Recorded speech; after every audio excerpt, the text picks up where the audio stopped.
She stood at the end of the line, 31 years old and invisible. Clara Whitmore had survived 6 rejections on 6 different platforms, watching younger women get chosen while she faded into dust and silence. This frontier town would be her graveyard of dreams. But when the richest rancher in 3 territories arrived late, covered in trail dust and commanding respect without asking, he didn't even glance at the beautiful ones. He walked straight past every hopeful face and stopped directly in front of her. The crowd gasped. Clara's heart stopped. And in that single moment, everything she believed about her worth shattered completely. Stay with me until the end of this story. Hit that like button and comment what city you're watching from. I want to see how far Clara's journey travels across this world. The September sun hung merciless over Dawson Creek, turning the wooden platform into a griddle of broken dreams. Clara Whitmore stood at the far end, her worn carpetbag clutched between gloved hands that had long since stopped trembling. At 31, she'd learned to stand perfectly still when hope was dying.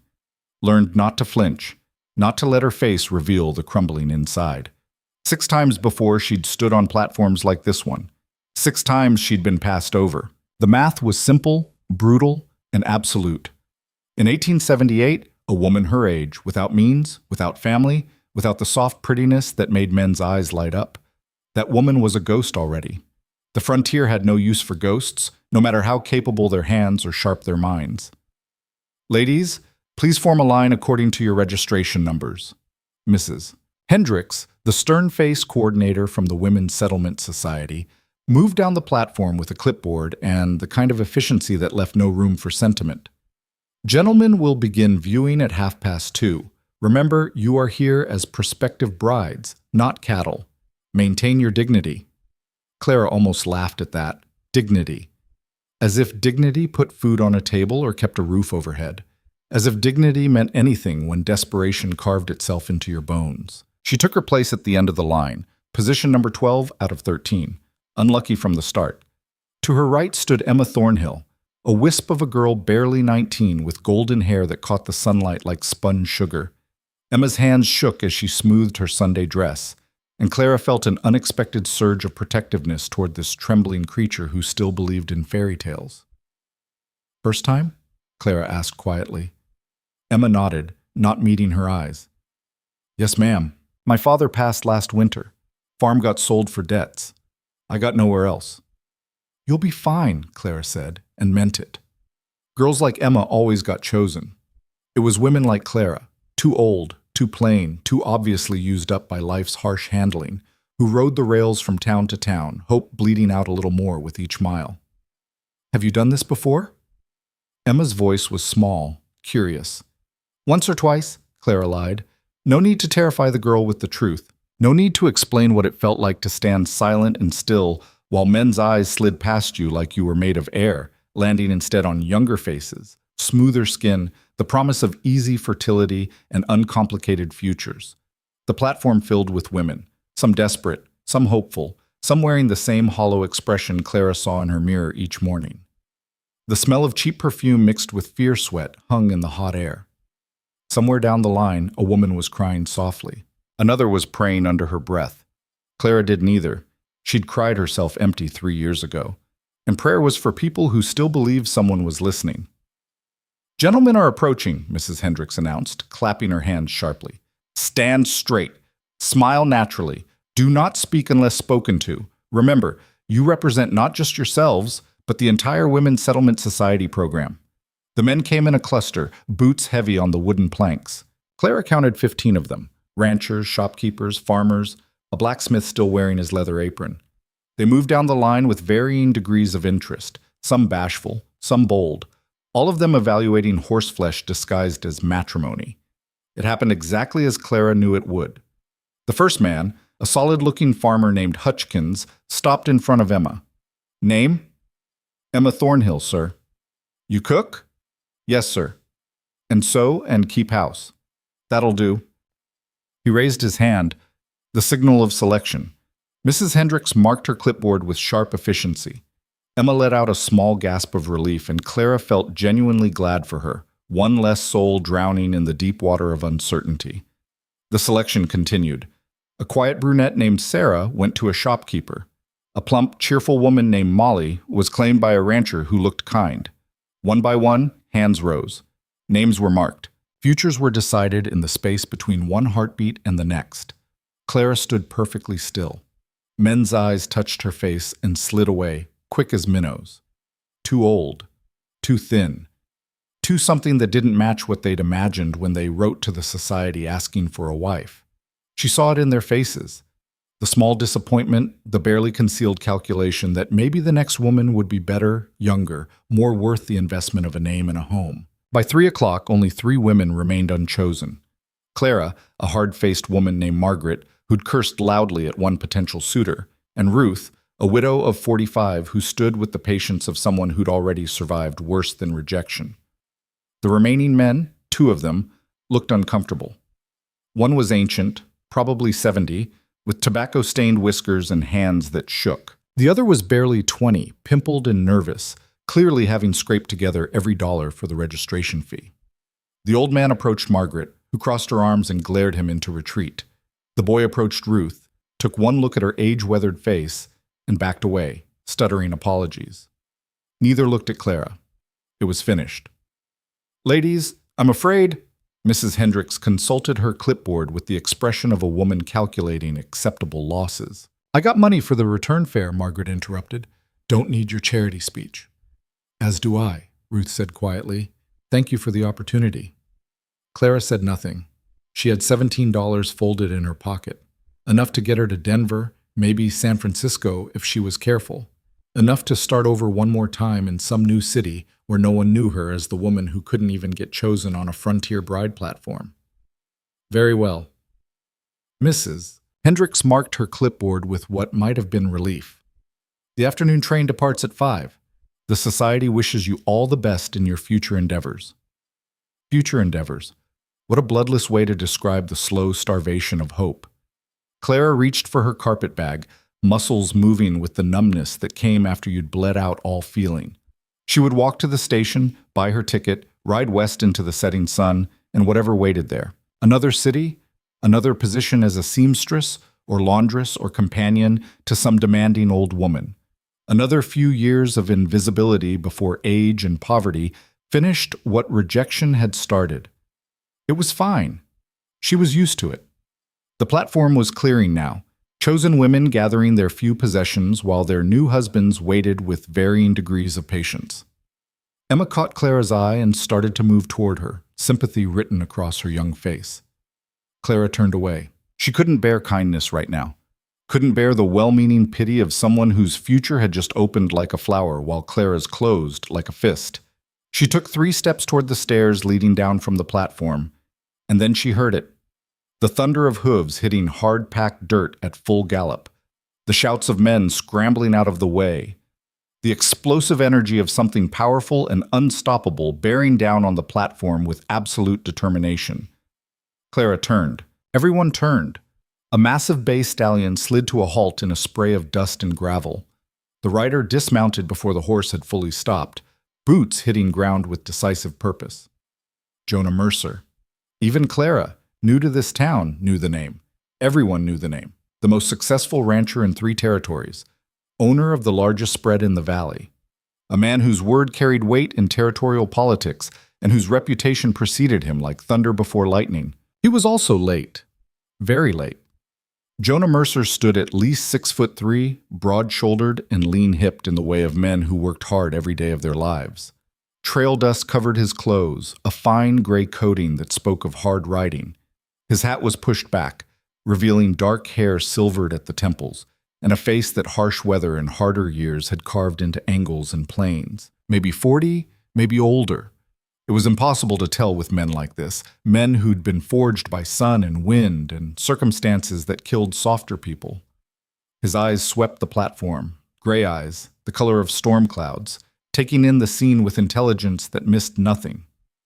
"I'm here for the bride selection," he said, his voice carrying without being loud. "I know I'm late. Train got delayed by a washout north of here. I sent word ahead, but..." "Mr. Mercer." "Mrs." Hendricks recovered her composure with visible effort. "We've already completed the selection process. I'm afraid..." "You telling me every woman here got chosen?" His eyes moved across the platform, cataloging what was obvious. The departing couples, the three women who remained, the way Margaret and Ruth had already picked up their bags to leave, the way Clara stood frozen, unable to look away from him. There are still some ladies available, Mrs. Hendricks said carefully. However, given your standing in the community, I'm certain we could arrange for a special selection from our next group arriving in. Don't need a special selection. Jonah's gaze had settled on the three remaining women, studying each with the same careful attention he'd probably give to purchasing horses or evaluating land. Not cruel, but thorough. Assessing. Margaret lifted her chin defiantly. Ruth simply looked tired. And Clara felt her heart beating against her ribs like a trapped bird, even though she knew better than to hope. Knew better than to imagine. Jonah started walking, past Mrs. Hendricks, who reached out as if to stop him, then thought better of it. Past the small cluster of remaining townspeople who'd stayed to watch the spectacle. Past Margaret, who watched him with narrow-eyed suspicion. Past Ruth, who didn't even look up. He stopped directly in front of Clara. The world contracted to the space between one breath and the next. Claire could smell horse and leather and the clean sweat of hard riding. Could see the fine lines at the corners of his eyes, the scar cutting through his left eyebrow, the way his hands, work-roughened, capable hands, hung loose at his sides without aggression or threat. "Name?" he asked. Her voice came from somewhere far away. Clara Whitmore. Age? She could have lied. Should have lied, but something in those storm-gray eyes demanded truth. 31. A murmur rippled through the watching crowd. 31. Too old. Past her prime. What could he possibly want with, "You've been passed over today?" Jonah asked. The bluntness of it should have hurt. Instead, Clara felt a strange relief at someone finally saying the obvious thing out loud. Yes. How many times before this? 6. His expression didn't change, but something flickered in his eyes. Understanding, maybe. Or recognition of a particular kind of pain. You kept trying anyway. It wasn't a question, but Clara answered. I kept trying. Why? Such a simple word. Such an impossible question. Why did she keep subjecting herself to this ritual humiliation? Why didn't she just accept invisibility and fade quietly into whatever marginal existence society deemed appropriate for women like her? Because the alternative is worse, Clara said. Jonah studied her for another long moment. The platform had gone completely silent. Even the wind seemed to be holding its breath. You cook? He asked. Yes. Clean, sew, keep a house? Yes. Read and write? Yes. I was a school teacher before. She stopped. Before her father died owing money to everyone in town. Before the school board decided a woman with debts and no family wasn't a suitable influence on children. Before everything fell apart. Before what? Before circumstances changed. He nodded slowly, accepting this non-answer as answer enough. I got a ranch 15 miles north of here. Biggest spread in the valley. 15,000 acres, good water, cattle, and horses. It's hard work. I need a partner, not a decoration. Someone with spine and sense. Someone who won't fold the first time things get difficult. Claire's throat had gone dry. She managed to nod. I ain't looking for a girl who needs protecting from reality, Jonah continued, pitching his voice low enough that only Clara could hear, though the crowd was definitely straining to listen. I'm looking for a woman who's already survived it. You understand the difference?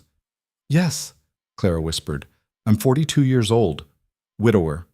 Wife died 4 years back in childbirth. Baby with her. I got a house that needs a woman's touch and a life that needs sharing.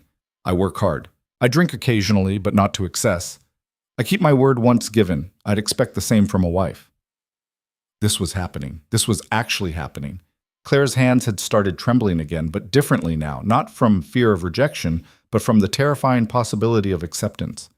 I ain't a young man anymore, Jonah said, and you ain't a young woman. Maybe that's not a disadvantage. Maybe that means we both know what we're getting into. He stepped back slightly, giving her space, and raised his voice so the whole platform could hear. Clara Whitmore, would you be willing to court with the intention of marriage? The platform erupted. Shocked whispers became open exclamations. Mrs. Hendricks actually gasped. Someone in the crowd said, "But she's—" and someone else shushed them violently. Emma Thornhill had tears running down her face, her hand pressed to her mouth. Margaret snorted something that might have been approval. And Clara! Clara looked into the storm-gray eyes of Jonah Mercer and saw something she'd never seen before in a man's face when he looked at her. Not pity, not resignation, not the disappointed calculation of someone settling for less than they wanted, but respect. Raw, honest respect for someone who'd been knocked down 7 times and gotten back up every single time. "Yes," Clara heard herself say. "I'd be willing to court." Jonah nodded once, decisive. He turned to Mrs. Hendricks, who still looked faintly stunned. "What's the proper procedure?" Well, there's a week of supervised courtship. Separate accommodations, naturally. Chaperoned meetings to determine compatibility. If both parties agree at the end of the week, marriage can proceed with the society's blessing." "Fine. Where's she staying?" "The society maintains rooms at Mrs. Brennan's boarding house for— I'll cover her expenses." Jonah pulled a leather wallet from his pocket, counted out bills with the ease of a man to whom money was a tool, not a worry. "1 week. That enough?" "More than sufficient, Mr. Mercer." He handed the money to Mrs. Hendricks, then turned back to Clara. "I'll call on you tomorrow morning at 9. We'll talk properly then. That acceptable?" "Yes," Clara managed. "Good." He touched the brim of his hat, a gesture that acknowledged her as worthy of courtesy, and walked back to his horse with the same decisive energy he'd brought to the platform. The crowd parted for him automatically. Men who'd ignored Clara minutes ago now watched her with newfound speculation. Women who'd dismissed her now whispered behind gloved hands.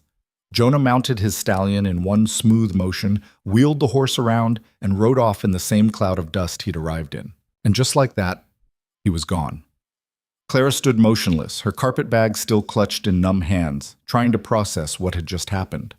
Around her, the platform had exploded into conversation, speculation, gossip, outright disbelief mixing into a roar of voices that barely penetrated the ringing in her ears.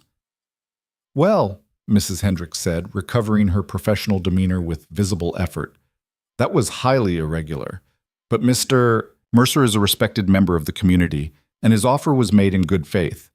Miss Whitmore, if you'll follow me, I'll show you to your accommodations." Clara nodded mutely and followed. Behind her, she heard Margaret's rough voice cutting through the chatter. About damn time someone had the sense to pick quality over packaging. And Ruth's quiet addition. "Some men know what they're looking for. Rest are just fools shopping for pretty."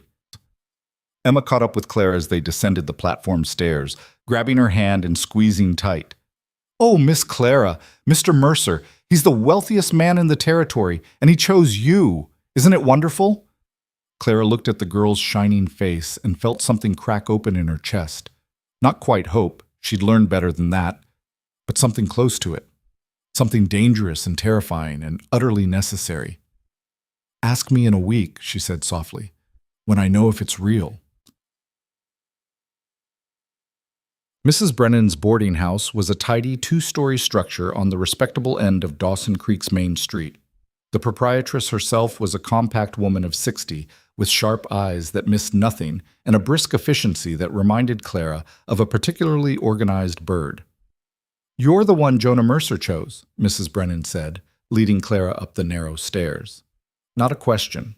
In a town this size, news traveled faster than wildfire. "Yes, ma'am." "Surprised everyone, I'll wager, including me." Mrs. Brennan glanced back, and something that might have been approval flickered across her lined face. "Jonah's got good sense when he uses it. Lost his way for a while after Catherine died, but he steadied back out. You could do far worse." She opened a door to a small but clean room. Bed, dresser, washstand, a single window overlooking the street. Simple, but compared to some of the places Clara had stayed, it was practically luxurious. "Supper's at 6 sharp, Mrs." Brennan continued. "There's 5 other women boarding here currently. 3 are married already, waiting for their husbands to finish building homes. The other 2 are still in courtship. You'll meet them at dinner. Water for washing is brought up at 4, Chamber pot under the bed. Privy out back if you need it at night. Any questions? No, ma'am. Thank you. Mrs. Brennan paused at the door. Jonah Mercer's a good man, Miss Whitmore. Hard, but fair. He'll expect a partner, not a servant. Think you can manage that? Clara met the older woman's eyes steadily. I've been managing on my own for 7 years, Mrs. Brennan. I think I can manage with help. Good answer. Mrs. Brennan nodded and left, pulling the door closed behind her.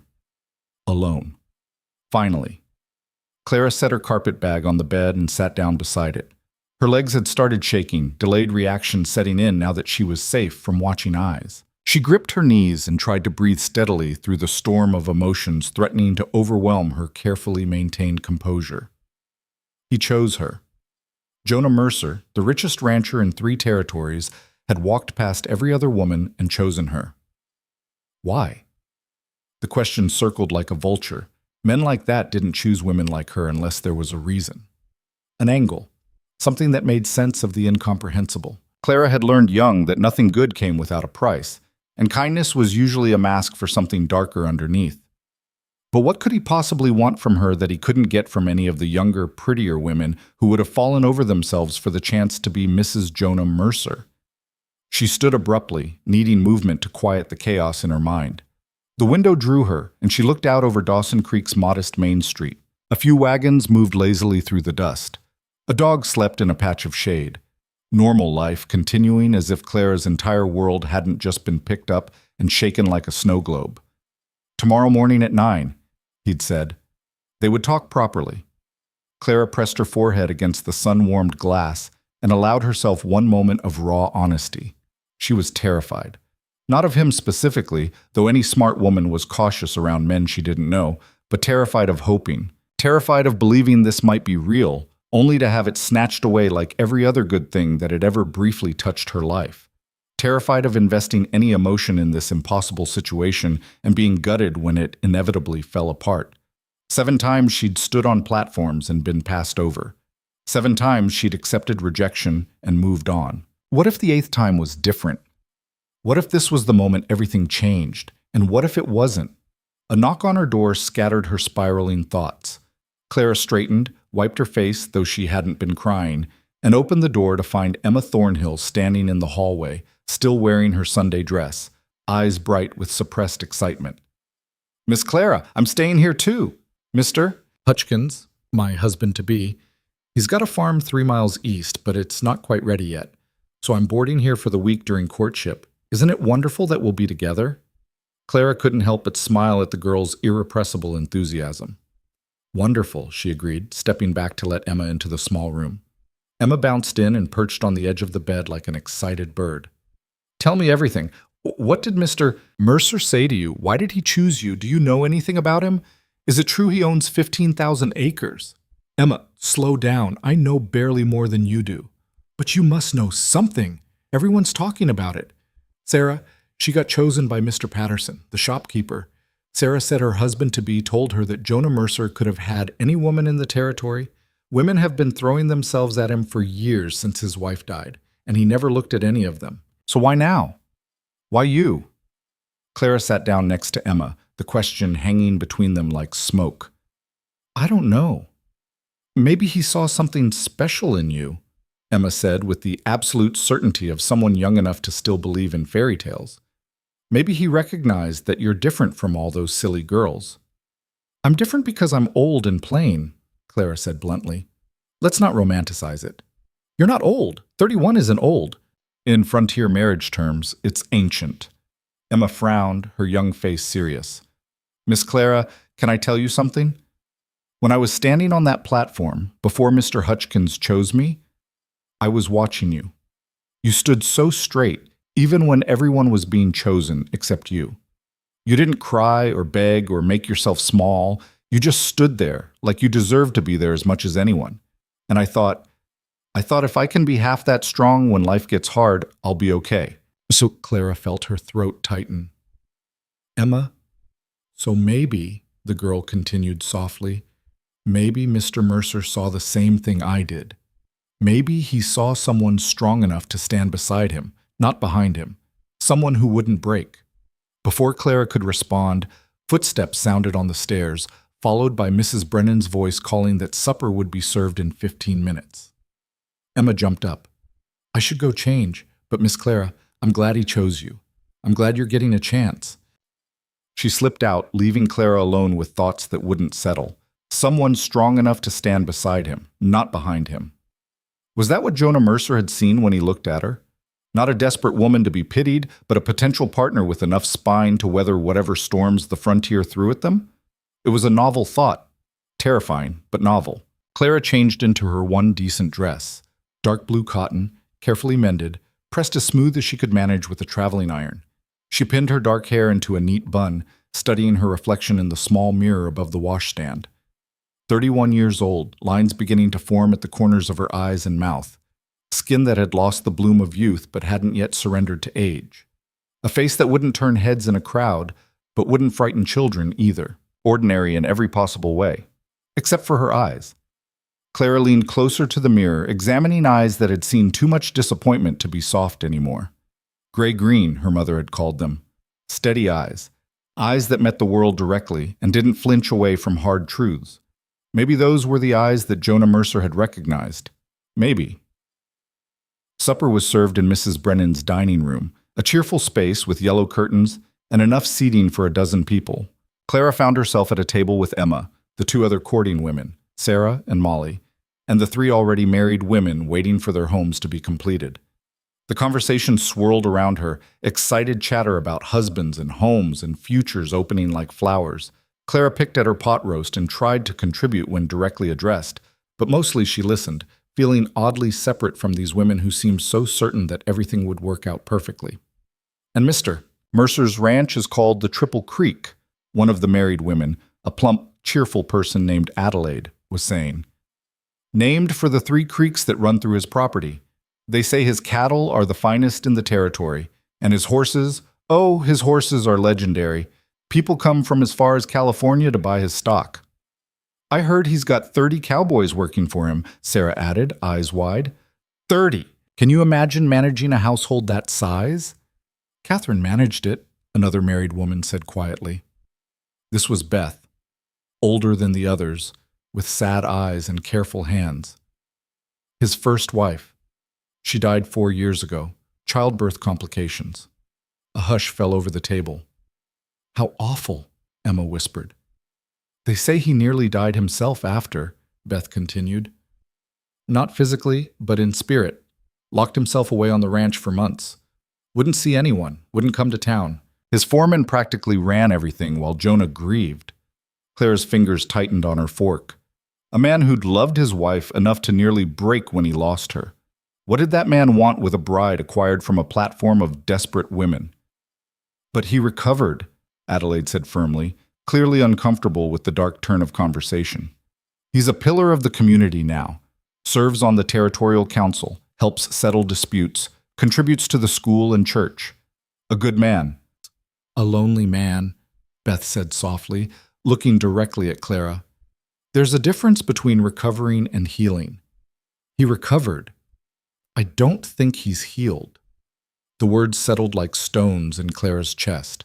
After supper, she retreated to her room and tried to read a book she'd carried through 6 failed attempts at starting over, but the words wouldn't stick. Her mind kept circling back to storm-gray eyes and a voice that had asked why she kept trying. Because the alternative is worse. Had that been the right answer? Or had she revealed too much desperation? 9 o'clock tomorrow morning, 12 hours away. Clara undressed and lay in the unfamiliar bed, listening to the sounds of the boarding house settling for the night. Footsteps in the hallway, low voices, someone laughing. The ordinary sounds of other people's lives moving forward while hers hung suspended in uncertainty. She thought about praying, but couldn't find the words. She thought about planning what she'd say to Jonah Mercer, but couldn't predict what questions he'd ask. Finally, as exhaustion pulled her towards sleep, Clara allowed herself one small, dangerous thought. What if this time was different? What if, after 7 rejections, the 8th time was the one that stuck? What if 31 wasn't too old and plain wasn't too plain, and all the broken pieces of her life could somehow be rebuilt into something whole? The thought terrified her more than any rejection ever had, because rejection she knew how to survive, but hope could destroy her completely. Clara closed her eyes and let sleep take her, not knowing whether she was running toward something wonderful or something that would finally, completely break her beyond all repair. Tomorrow at 9, she'd find out which. Morning arrived with relentless efficiency. Sunlight cut through Clara's window and dragged her from fitful dreams into the sharp reality of what today meant. She'd slept in fragments, waking every hour to check the small clock on the dresser, watching time crawl toward 9 o'clock with the inevitability of water running downhill. By 7, she'd given up on sleep entirely. By 8, she'd washed, dressed in her best day clothes, a gray cotton dress with modest white collar that had seen better years but was clean and carefully pressed, and pinned her hair 3 different ways before settling on the simple bun that made her look competent rather than decorative. Her hands shook as she worked, and she hated the trembling, hated the vulnerability it revealed. "You look lovely," Emma said from the doorway, making Clara jump. The girl was already dressed, pink-cheeked and glowing with the kind of happiness that came from believing the future held only good things. "I look presentable," Clara corrected, turning from the mirror. "There's a difference. Mr. Hutchkins is calling on me at 10. We're taking a walk to see the farm." Emma practically bounced with excitement. "What are you and Mr. Mercer going to do?" "Talk, I imagine. That's generally what courtship involves." "Oh, but it's so romantic. The way he rode in like that, all dusty and commanding, and chose you in front of everyone." "Emma," Clara kept her voice gentle but firm. "Please don't build fairy tales around this. It's a practical arrangement between 2 practical people. Nothing more." The girl's face fell slightly, but she rallied with youthful optimism. "Maybe it starts practical and becomes something more. Isn't that how the best marriages work? My mother always said love that grows slow lasts longer than love that burns fast." Before Clara could respond, Mrs. Brennan's voice echoed up the stairs. "Miss Whitmore, gentleman caller in the parlor." 8:45. He was early. Clara's stomach clenched. She pressed one hand against her midsection, willing the nerves to settle, then straightened her spine and lifted her chin. Whatever happened in the next hour, she would face it directly. She'd survived worse than conversation with a rancher. The parlor was Mrs. Brennan's pride. Lace curtains, upholstered furniture that had seen better decades, a vase of wildflowers on the side table attempting to bring cheer to the formal space. Jonah Mercer stood by the window, hat in his hands, looking oddly out of place among the delicate furnishings, like a wolf in a henhouse. He'd cleaned up since yesterday. The trail dust was gone, replaced by dark trousers, a crisp white shirt, and a leather vest that showed his broad shoulders to advantage. His hair was still damp from washing, swept back from a face that daylight revealed in sharper detail. Strong jaw, straight nose, those remarkable storm-gray eyes that turned toward her as she entered. "Miss Whitmore?" He nodded, a gesture of respect that still felt foreign coming from a man addressing her. "Mr. Mercer." Clara moved into the room, hyper-aware of Mrs. Brennan hovering in the doorway as required chaperone. "You're early." "Old habit. Rather be an hour early than a minute late." He gestured toward the settee. "Please, sit. We should talk." Clara sat, folding her hands in her lap to keep them still. Jonah took the chair across from her, setting his hat on the side table with deliberate care. For a moment, silence stretched between them. Not quite comfortable, but not hostile either. The silence of 2 careful people trying to figure out how to begin. "I appreciate your directness yesterday," Jonah said finally. "Most women would have prettied up the truth. You didn't. Didn't seem much point in it." "No." Something that might have been approval flickered across his face. "I value honesty, Miss Whitmore, in business, in friendship, and especially in marriage. So I'm going to be direct with you now, and I'd appreciate the same in return." Clara's pulse quickened, but she kept her voice steady. "Go ahead." "I'm 42 years old. I've built my ranch from nothing. Started with 500 acres and 24 cattle 15 years ago. Worked myself half to death to turn it into what it is now. I'm proud of what I've accomplished, but I'm also realistic about what it cost me." He leaned forward slightly, elbows on his knees, hands clasped between them. "My first wife, Catherine, she was 18 when we married. Sweet girl, good-hearted, but she wasn't prepared for the reality of frontier ranching. The isolation broke something in her long before the childbirth complications killed her." Clara heard Mrs. Brennan shift uncomfortably in the doorway, but she kept her eyes on Jonah's face. This wasn't romantic courtship talk. This was something rawer, more honest. I'm not looking to repeat that mistake, Jonah continued. I don't need a girl who thinks ranch life is an adventure. I need a woman who understands it's hard work, lonely sometimes, and nothing like the stories in ladies' magazines. Someone who won't resent me when reality doesn't match expectation. What makes you think I'm that woman? Clara asked quietly. You don't know me. I know you've been passed over 7 times and you're still standing. I know you're 31 and still trying instead of giving up. That tells me you've got grit. His eyes held hers, unflinching. And yesterday when I asked why you kept trying, you said the alternative was worse. That's honest. That's real.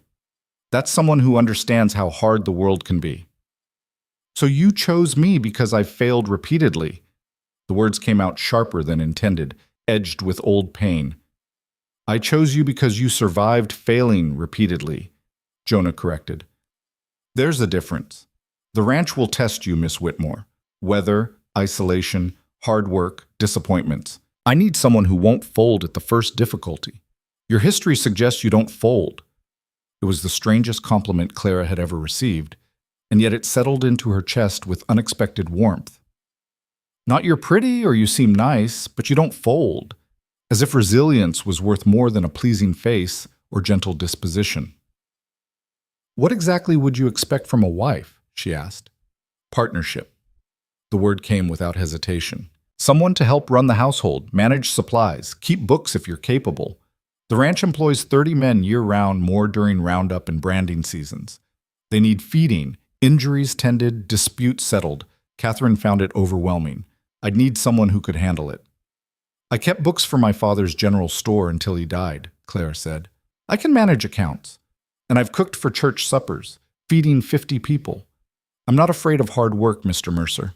Jonah, he said, if we're courting with intent to marry, you should call me Jonah. Then you should call me Clara. He nodded, and for the first time, something that might have been the ghost of a smile touched his mouth. Fair enough, Clara. What do you need to know about me? The question caught her off guard. Men didn't usually ask what she needed. Why now? She asked. From what I understand, you've been alone 4 years. Women have been available. Why choose a bride from a platform? Jonah was quiet for a moment, his gaze drifting to the window where morning sunlight painted patterns on the floor. My foreman's been after me for 2 years to remarry. Says the ranch needs a woman's presence, that I'm getting too set in solitary ways. I resisted because I didn't want to court some young thing looking for romance and excitement. Then he suggested the bride platform. Figured women coming out here knew what frontier life meant. They'd have realistic expectations. And you were late. Train washout north of here. By the time I got the wire about the delay and rode hard to make it, I figured I'd missed everything. He looked back at her. Maybe that was better. Let the men looking for pretty young brides make their choices. Left behind women who'd already proven they could handle disappointment. That's a cold way to look at it. It's an honest way to look at it. No apology in his voice. I'm not offering you a love match, Clara. I'm offering you security, respect, a home, and a purpose. In return, I'm asking for competence, honesty, and partnership. If you're looking for romance and passion, you should say so now and we'll part cordially. Clara met his eyes directly. I stopped believing in romance 7 platforms ago, Jonah. I'm looking for exactly what you're offering, security and purpose. A life that means something beyond counting pennies and wondering where the next position will come from. Then we might suit each other well. Mrs. Brennan cleared her throat from the doorway. Mr. Mercer, if you're planning to continue this conversation, perhaps a walk would be appropriate. With proper supervision, of course. Jonah stood, offering his hand to Clara. Would you walk with me? I'd like to show you the town, introduce you to some people. Let folks start getting used to the idea of you. Clara took his hand, calloused, warm, steady, and rose. That seems practical. They walked Main Street with Mrs. Brennan trailing 10 paces behind, a chaperone both dutiful and discreet. The morning was warming into the kind of crisp autumn day that made the sky look impossibly blue. Dawson Creek was waking up around them, shops opening, people beginning their daily routines, and every single person they passed stopped to stare. Clara felt the weight of their eyes, heard whispers spreading like ripples in water. There goes Jonah Mercer, with that woman he chose. The old one. What's he thinking? She kept her spine straight and her expression neutral, refusing to give them the satisfaction of seeing her discomfort. Ignore them, Jonah said quietly, tucking her hand into the crook of his elbow with casual possessiveness. Small town, big news. They'll find something else to gossip about by next week. You don't mind them talking about you? I mind if they're disrespectful to you. Otherwise, people can think what they like. I know my own mind. They stopped at Patterson's General Store, where Sarah's new husband looked up from arranging canned goods with obvious curiosity. Jonah nodded to him. Morning, James. This is Clara Whitmore. Recording. James Patterson's eyebrows rose nearly to his hairline, but he recovered quickly. Miss Whitmore, welcome to Dawson Creek. His gaze slid to Jonah with unspoken questions. Need to get Clara some supplies, Jonah continued, ignoring the speculation. Good walk-in boots, work gloves, riding clothes if you've got them. Bill to my account. Riding clothes? Clara asked. Ranch is 15 miles from town. You'll need to know how to ride. He turned back to James. And a proper hat. Sun out there will burn her to blisters without one. Clara felt something shift inside her chest. He was outfitting her for his life, making practical preparations as if her acceptance was certain. Not arrogant exactly, but confident. A man used to making decisions and having them stick. I can't let you buy me things before. Consider it an investment, Jonah interrupted. Whether you decide to marry me or not, you'll need proper gear for ranch visits this week. Practical, not personal. James was already pulling items from shelves. Sturdy boots, leather gloves, a wide-brimmed hat that would actually protect against weather. Clara watched the pile grow with mixed feelings. Part of her wanted to protest the expense, the presumption. Another part, the practical part that had kept her alive through 7 years of struggle, recognized generosity when she saw it. Try these on, Jonah said, handing her the boots. Make sure they fit right. You'll be doing a lot of walking. Clara sat on the stool James provided and unlaced her worn shoes. The new boots were beautiful, soft leather, good construction, the kind of quality she couldn't have afforded in 5 years of saving. They fit perfectly. Good, Jonah said when she stood and tested them. Keep them on, leave your old ones. To James, add a heavy coat to that order. Winters here are brutal. Mr. Mercer, Jonah, this is too much. He looked at her steadily. Is it too much if you're going to be my wife? Is it too much to make sure you're properly equipped for the life I'm asking you to share? Put that way, Clara couldn't argue. She nodded slowly, accepting the strange reality that this man was already treating her as if she belonged to him, not as property, but as someone whose well-being mattered to his plans. They left Patterson's with Clara wearing her new boots, James's curious stare burning into her back. Mrs. Brennan had engaged James's wife in conversation, giving Clara and Jonah a brief moment of relative privacy as they stepped onto the boardwalk. People are going to talk, Clara said quietly. About the age difference, about why you chose me, about whether you're good enough, Jonah interrupted, his voice holding an edge. Let them question. I don't answer to town gossip, and neither will you once you're my wife.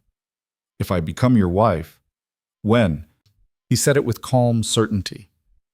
Unless you're having second thoughts. Clara stopped walking, forcing him to stop as well. They stood in the morning sunlight, and she studied his face.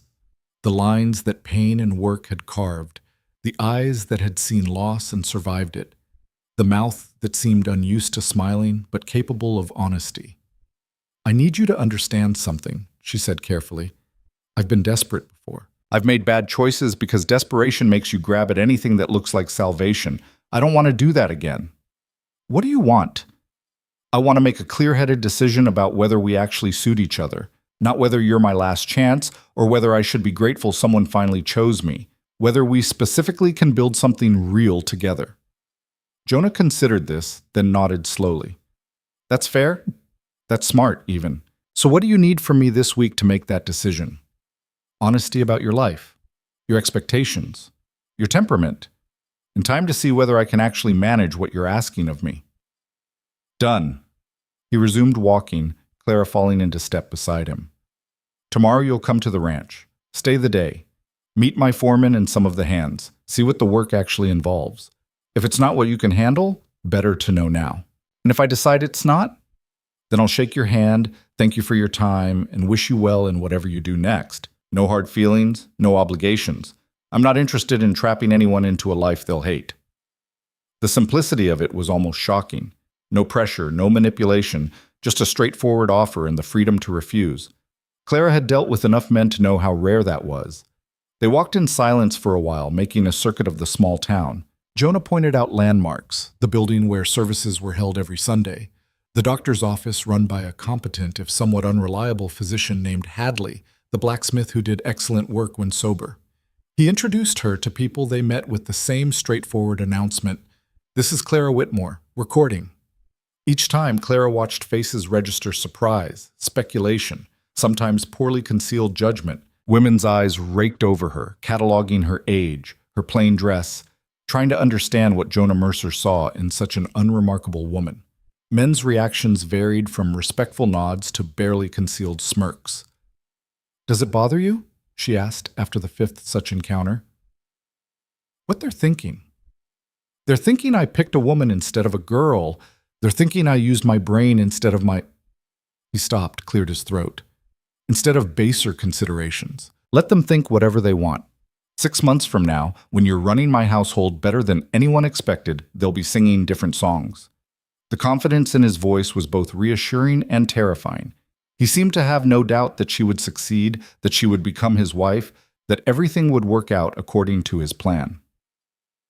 Clara wasn't used to anyone having that much faith in her capabilities. They returned to Mrs. Brennan's boarding house as noon approached. The chaperone excused herself to help with lunch preparations, leaving Clara and Jonah in the parlor again, this time with the door properly open and voices from the kitchen providing acceptable supervision. "Tomorrow at 8, Jonah said, preparing to leave. "I'll bring a horse for you. Can you ride?" "I learned as a girl, but it's been years." "It'll come back. Horses are like letters. You don't forget once you know how." He picked up his hat, turning it in his hands. "Clara, I want you to think about something tonight." "What's that?" "Whether you can see yourself beside me long term. Not just managing the household or keeping books, but actually building a life. Because that's what I'm offering. Not just marriage, but genuine partnership. I make the final decisions on ranch business, but I want a wife who will speak her mind, who'll tell me when I'm being foolish, who will pull her weight as an equal." His eyes held hers intently. "Can you do that? Can you stand beside a man like me without getting lost in his shadow?"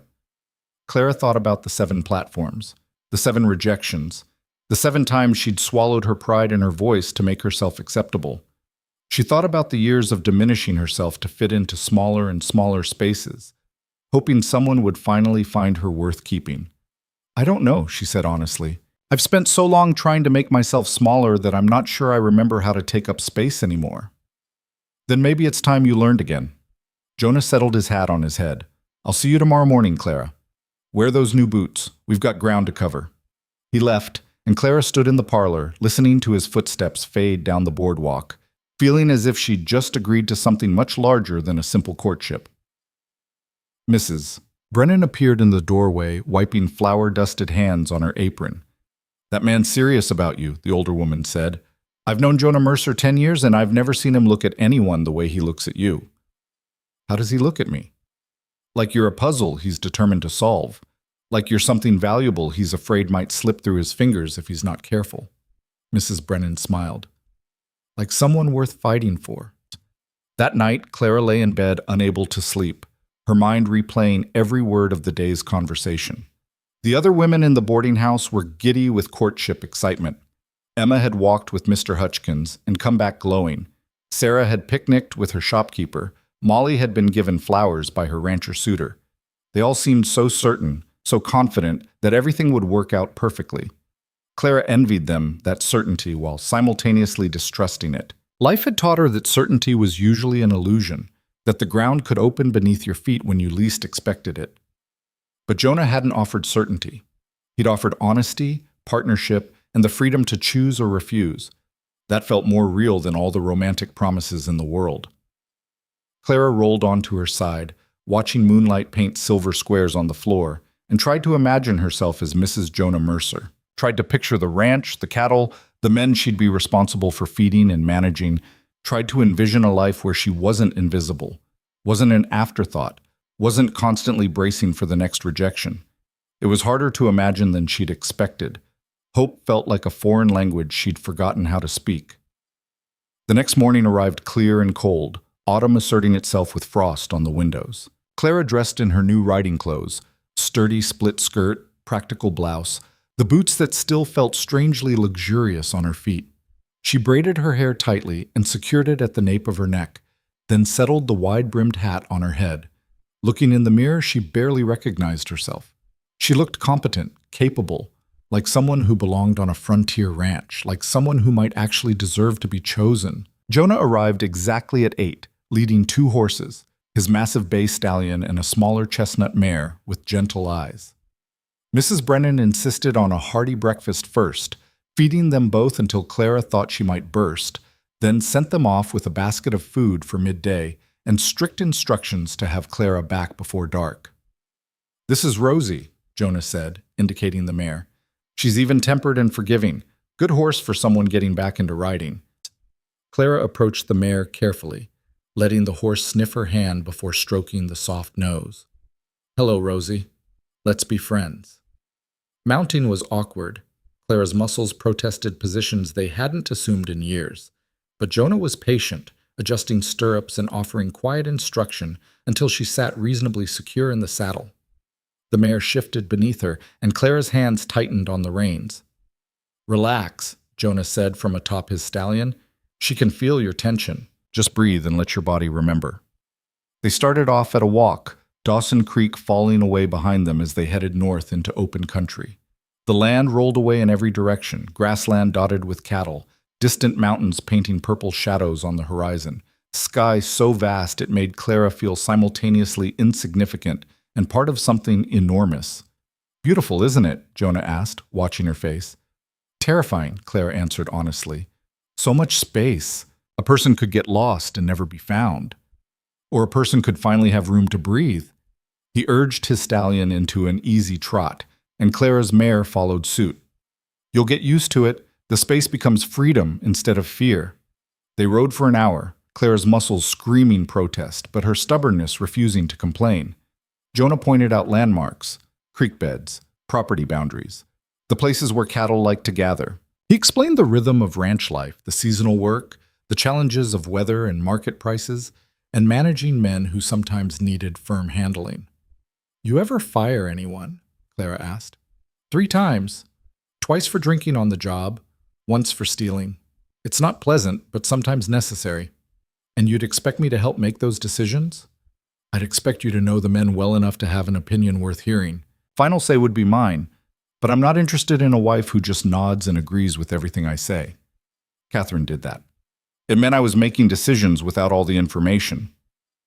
They crested a rise, and suddenly the ranch spread below them. A sprawling complex of buildings centered around a large 2-story house, painted white with green shutters.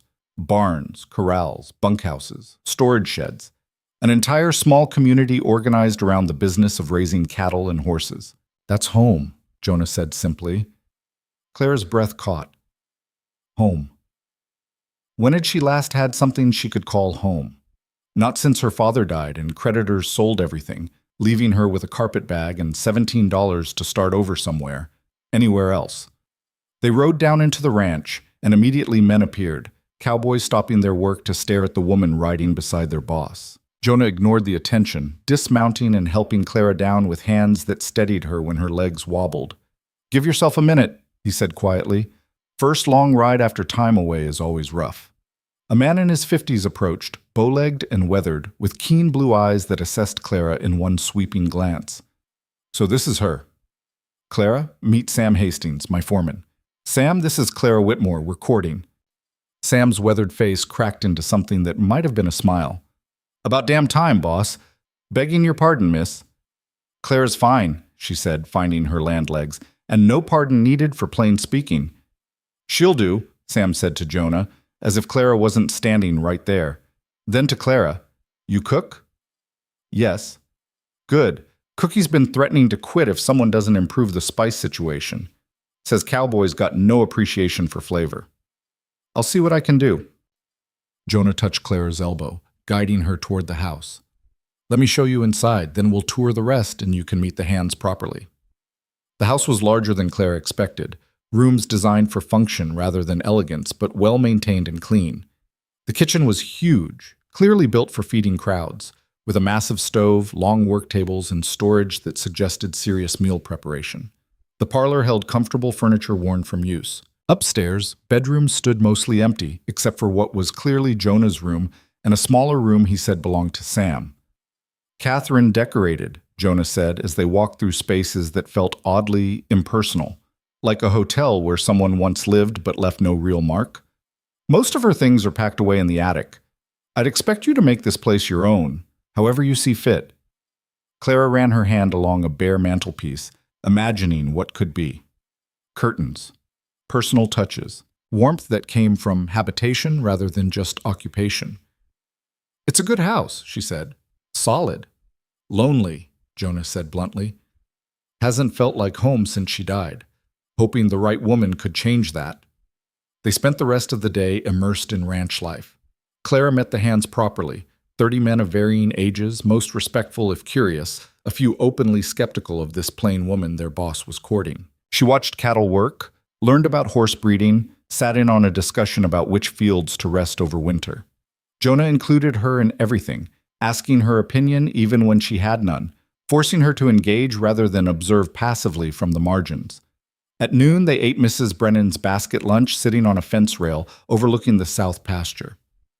Jonah told her about Catherine, not glossing over the difficulties, but not dwelling in bitterness either. Clara found herself sharing things she rarely spoke about. Her father's failed business, her mother's death when Clara was 12, the slow accumulation of losses that had led her to 7 platforms and 7 rejections. You could have given up, Jonah said, after the 2nd or 3rd rejection. Could have just stopped trying. And done what?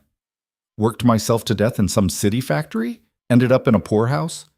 Clara shook her head. At least this way I kept trying for something better. That's what I saw in you on that platform, Jonah said quietly. Someone still fighting when most people would have quit. As afternoon shadows lengthened, they rode back toward town. Clara's muscles ached fiercely, and she knew tomorrow would be brutal. But something inside her felt more settled. The ranch was real, the work was real, and Jonah's offer was exactly what he'd promised. Hard work, purpose, partnership. No false romance, but no deception either. Well?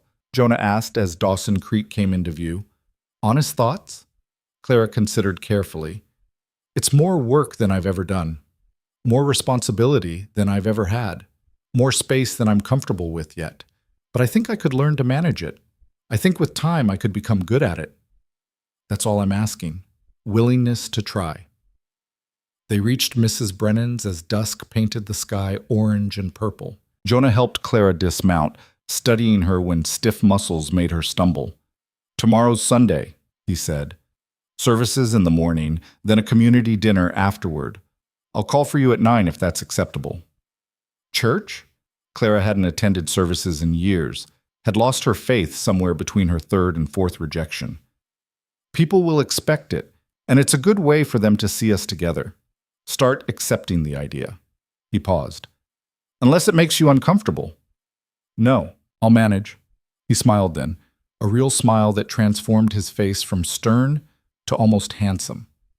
You'll do more than manage, Clara. I'm beginning to think you'll surprise us both.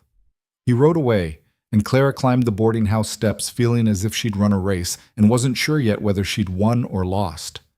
Emma met her at the door, bursting with questions, but Clara begged exhaustion and retreated to her room. Alone finally, she removed the boots and rubbed her aching feet, processing everything she'd seen and learned. The ranch was vast, the work endless, the responsibility staggering. Jonah was exactly what he'd presented himself as. Hard, honest, looking for partnership rather than subservience. Could she do this? Could she really step into that life and make it her own? The alternative is worse, her own words echoed back. What was the alternative, really? Another platform? Another rejection? Another slow slide into poverty and invisibility? Or taking this chance, this impossible chance, and seeing whether she could build something real from the ruins of 7 failures? Clara looked at her reflection in the darkening window.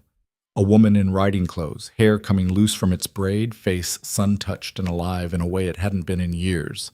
She looked like someone who'd spent a day doing real work, like someone who belonged somewhere, like someone who might actually have a future. The thought was terrifying. But standing there in the gathering dark, Clara made her decision, not out of desperation, not because Jonah Mercer was her last chance, but because for the first time in 7 years someone had looked at her and seen strength instead of failure, had offered her partnership instead of pity, had given her space to grow instead of shrinking to fit someone else's expectations. She would court him properly, give it the full week, complete honesty, real effort, and at the end she would say yes, not to being rescued but to building something together, to becoming the woman she'd almost forgotten she could be, to finally being chosen for exactly who she was. Sunday morning arrived with bells ringing across Dawson Creek, their sound carrying through Clara's open window and pulling her from dreams of endless grassland and storm-gray eyes. She dressed with particular care, knowing that today she would face the entire community as Jonah Mercer's chosen woman. The scrutiny would be intense, the judgment swift, and there would be nowhere to hide from the whispers that followed a 31-year-old spinster who'd somehow captured the territory's most eligible widower. Her hands trembled as she pinned her hair, and she forced them steady through sheer will. She'd survived worse than gossip. She'd survived poverty and rejection and the slow erosion of hope. She could survive a few hours of small-town judgment. Emma knocked softly and entered without waiting for permission, her young face bright with excitement. "Oh, Miss Clara, you look so elegant. That dress is perfect." Clara glanced down at her Sunday best, dark green cotton with modest black trim. The nicest thing she owned, but still painfully plain compared to what fashionable women wore. "It's old. It's dignified. You look like a rancher's wife already." Emma clasped her hands together, practically vibrating with romantic enthusiasm. "Mr. Hutchkins says everyone's talking about you and Mr. Mercer. He says it's all anyone can discuss." "I'm sure." Clara kept her voice dry, fighting the urge to claim sudden illness and avoid the entire ordeal. "Some of the talk is mean," Emma admitted, her smile fading. "Mrs. Patterson, the shopkeeper's wife, she was saying yesterday that Mr. Mercer must be losing his faculties to choose someone so—" She didn't finish, but her meaning was clear. "Someone so old and plain," Clara finished flatly. "It's fine, Emma. I know what I am. You're strong and capable and exactly what he needs." Emma's fierce defense surprised Clara. Those silly women with their pretty faces and empty heads, they wouldn't last a month on that ranch. But you'll build something real there. Anyone with eyes can see it. Before Clara could respond, Mrs. Brennan's voice called up the stairs, announcing Jonah's arrival. Clara took a deep breath, squared her shoulders, and descended to face whatever the day would bring. Jonah waited in the parlor wearing a dark suit that made him look even more formidable than usual, his hat in his hands and his expression unreadable. When he saw Clara, something flickered in his eyes. Approval, perhaps, or simple acknowledgement that she'd made an effort. "You look well," he said simply. "Thank you. So do you." They walked to the small white building side by side, and Clara felt the weight of watching eyes from every window they passed. People openly stared now, no longer bothering with pretense. She heard her name whispered, felt judgment rolling off the town like fog, thick and suffocating. Jonah seemed utterly unbothered. He guided her with a hand at her elbow, nodding pleasantly to people they passed, his demeanor that of a man completely comfortable with his choices and unconcerned with others' opinions. "How do you do it?" Clara asked quietly as they approached the building. "Not care what they think?" "Who says I don't care?" Jonah's voice was equally quiet. "I just care more about what I know to be true than what they assume to be true. There's a difference." The interior was packed, every pew filled with families dressed in Sunday finery. A hush fell as Jonah and Clara entered, every head turning to stare. Clara felt her face heat, but she kept her chin up and her spine straight as Jonah led her to a pew near the front, his regular spot clearly from the way people shifted to make room. They sat, and immediately the whispers started, rustling through the congregation like wind through dry leaves. Clara caught fragments. "Old enough to be one of his ranch hands. What's he thinking? Must be desperate. Poor Catherine would be mortified. Beside her, Jonah sat utterly still, his face carved from granite, giving no indication he heard any of it. Clara tried to match his composure, folding her hands in her lap and staring straight ahead at the simple altar. The service began, and for an hour Clara endured hymns and scripture readings and a sermon about patience and faith that felt pointed, though the elderly minister never looked directly at her. Throughout it all, she felt eyes boring into her back, felt the weight of speculation and judgment pressing down until she could barely breathe. When it finally ended, Clara wanted nothing more than to flee back to the boarding house and hide. But Jonah had other plans. He stood, offering his hand to help her up, and guided her outside where the entire congregation had gathered for the community dinner. Tables set up under ancient oak trees, women laying out food while children ran shrieking between the adults. "Jonah," a woman's voice, sharp and carrying, "a word, please." The speaker was perhaps 40, handsome in a hard way, wearing an expensive dress that seemed calculated to showcase wealth. She approached with the confidence of someone accustomed to getting her way, her eyes raking over Clara with barely concealed disdain. "Margaret," Jonah's voice was polite but cool. "Clara, this is Margaret Hastings, Sam's wife and one of the founding families of Dawson Creek." "Miss Whitmore." Margaret's smile didn't reach her eyes. "How interesting to finally meet you. The whole town has been simply fascinated by your situation. Mrs. Hastings." Clara kept her voice level, refusing to show the discomfort churning in her stomach. "You must tell me," Margaret continued, her tone dripping with false sweetness, "how you managed to capture Jonah's attention. We've had so many lovely young women hoping for his notice these past years, and then you arrive and within a day—" She snapped her fingers. "It's quite remarkable." "Margaret," Jonah's voice held warning now. "I'm simply curious, Jonah. Surely you can understand our surprise. After all, you could have your pick of any woman in the territory, and instead you choose—" Her eyes traveled over Clara again, cataloging every flaw. "Well, it's unexpected." Clara felt anger building, hot and sharp. But before she could speak, Jonah stepped forward, placing himself slightly between them. His voice when he spoke was quiet, but carried an edge that made several nearby conversations stop. "I chose a woman, Margaret, not a girl playing at frontier life. I chose someone with enough spine to build a real partnership, not someone looking for an easy ride on my success. If that's unexpected to you, that says more about your understanding of what makes a good match than it does about my judgment."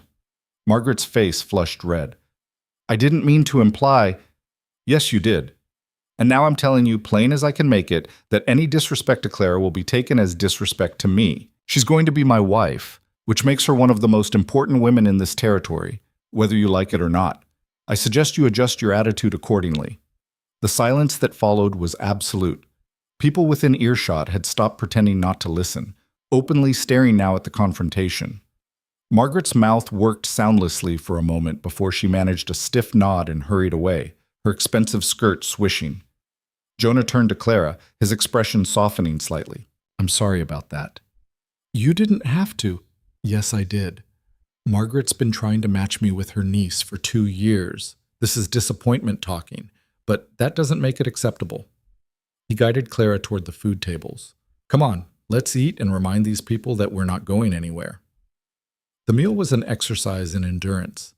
Clara sat at a table with Jonah, Sam, and Margaret Hastings, the latter silent and seething, and several other ranch families. Conversation flowed around her, occasionally directed at her in the form of pointed questions clearly designed to expose her inadequacies. "Do you have experience managing large households, Miss Whitmore?" one woman asked. "I've managed what I had. I learned quickly." "And you're comfortable with the isolation? The ranch is quite far from town." "I'm comfortable with my own company. I imagine I'll manage." "But at your age, don't you worry that—" The woman stopped, catching Jonah's warning glare. Sam, bless him, tried to redirect conversation to safer topics: weather, cattle prices, upcoming territorial elections. But the undercurrent remained, that constant questioning of what Jonah saw in Clara, why he'd chosen her, whether she was truly adequate for the role she was stepping into. Clara picked at her food, her appetite gone, fighting the urge to stand up and tell all these judgmental people exactly what she thought of their small-minded cruelty. But that would only confirm their worst assumptions about her, that she was common, unsuitable, not good enough for their precious Jonah Mercer. "You're doing fine," Jonah murmured, low enough that only she could hear. "Just a few more hours, then we can leave." "I don't know how you've stood this for 4 years. I mostly avoided town." His mouth quirked slightly. "One of many reasons I need a wife.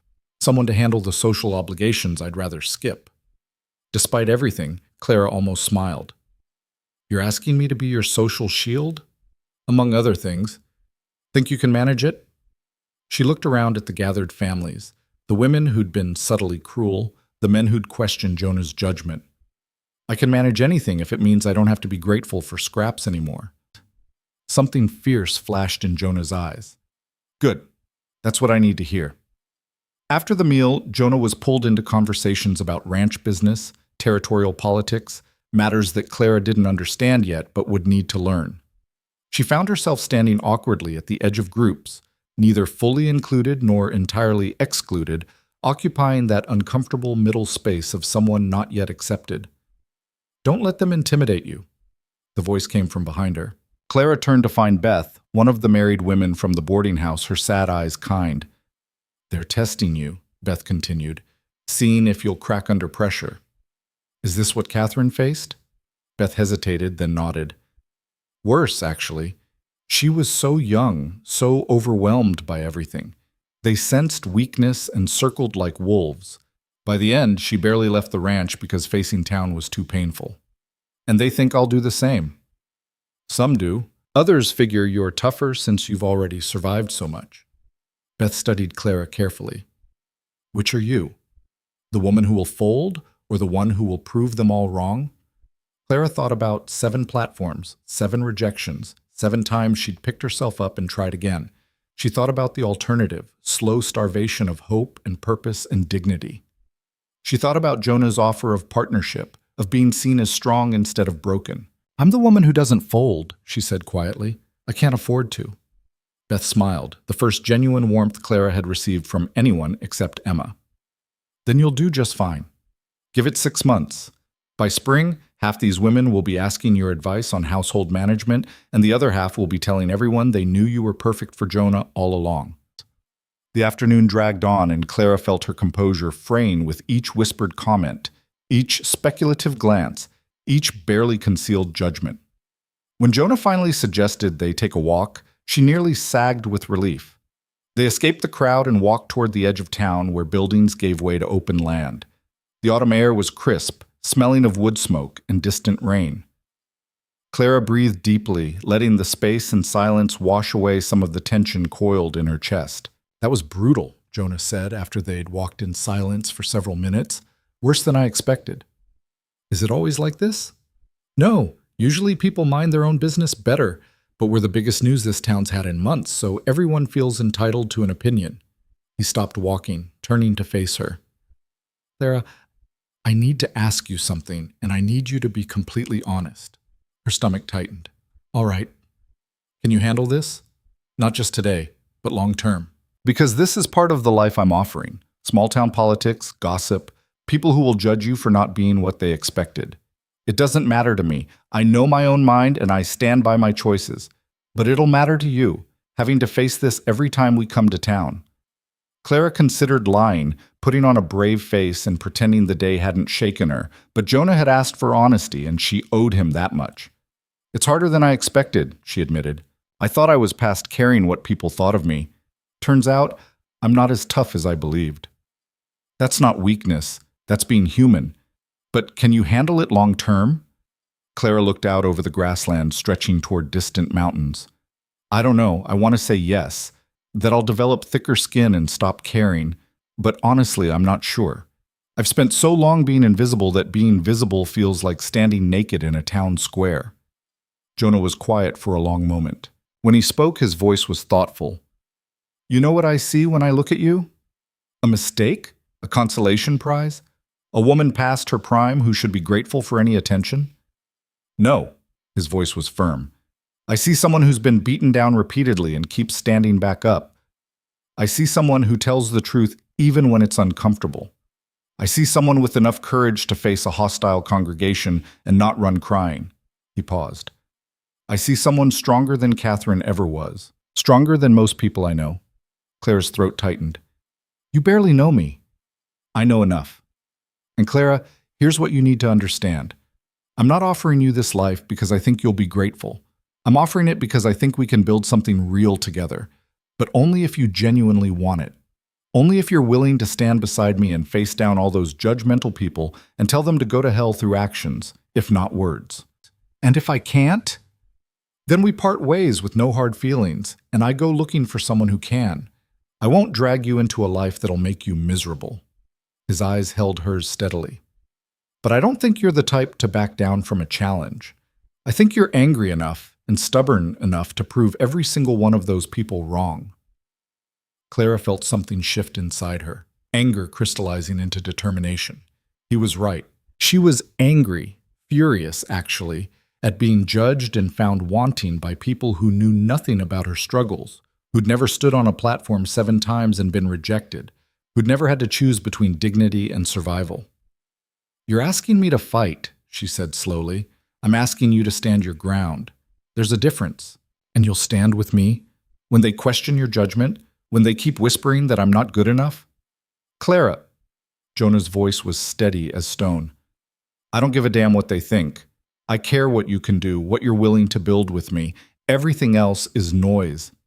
She looked at this man who'd chosen her when no one else would, who saw strength where others saw failure, who was offering her not rescue, but partnership. The anger in her chest mixed with something else, a fierce desire to prove everyone wrong, to become the woman he seemed to think she already was. All right, Claire said, I'll stand my ground. I'll face down their judgment, and I'll prove I belong at your side. But Jonah, I need you to promise me something. Name it. If I start to fail, if I'm truly not capable of this life, you'll tell me honestly. You won't let me keep struggling out of pity or obligation. Agreed, and I need the same from you. If you're miserable, if this life isn't what you hoped, you tell me straight. No suffering in silence. No pretending everything's fine when it's not. They shook hands on it, a formal gesture that felt more binding than any romantic promise. Clara felt the calluses on Jonah's palm, the strength in his grip, and understood that this was the foundation they were building: honesty, respect, and the willingness to face hard truths together. They walked back to town as the sun began its descent toward the horizon, painting the sky in shades of orange and gold. The gathering was breaking up, families loading into wagons and heading home. People still stared, but Clara met their eyes now, refusing to look away or seem ashamed. Let them stare. Let them whisper. She wasn't going anywhere. Jonah walked her back to Mrs. Brennan's boarding house as dusk settled over Dawson Creek. At the door, he paused, his expression serious. Tomorrow, I need to ride to the north pasture, check on some pregnant mares. It's a full day's work and I can't take you along. But Tuesday, I'd like you to come back to the ranch. Spend the day working with Cookie, learning the kitchen setup, meeting more of the hands. Can you do that? Yes. And Clara, after today, after facing all that judgment, are you still willing to see this courtship through? She met his storm gray eyes and saw genuine concern there, genuine care for her well-being beyond just his own needs. It steadied something inside her that had been shaking since the service. I'm still willing, she said. Are you? Now that you've seen how people react to your choice? More certain than ever. He touched his hat brim. Get some rest.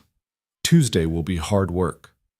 After he left, Clara climbed to her room and found Emma waiting, bursting with questions about the day.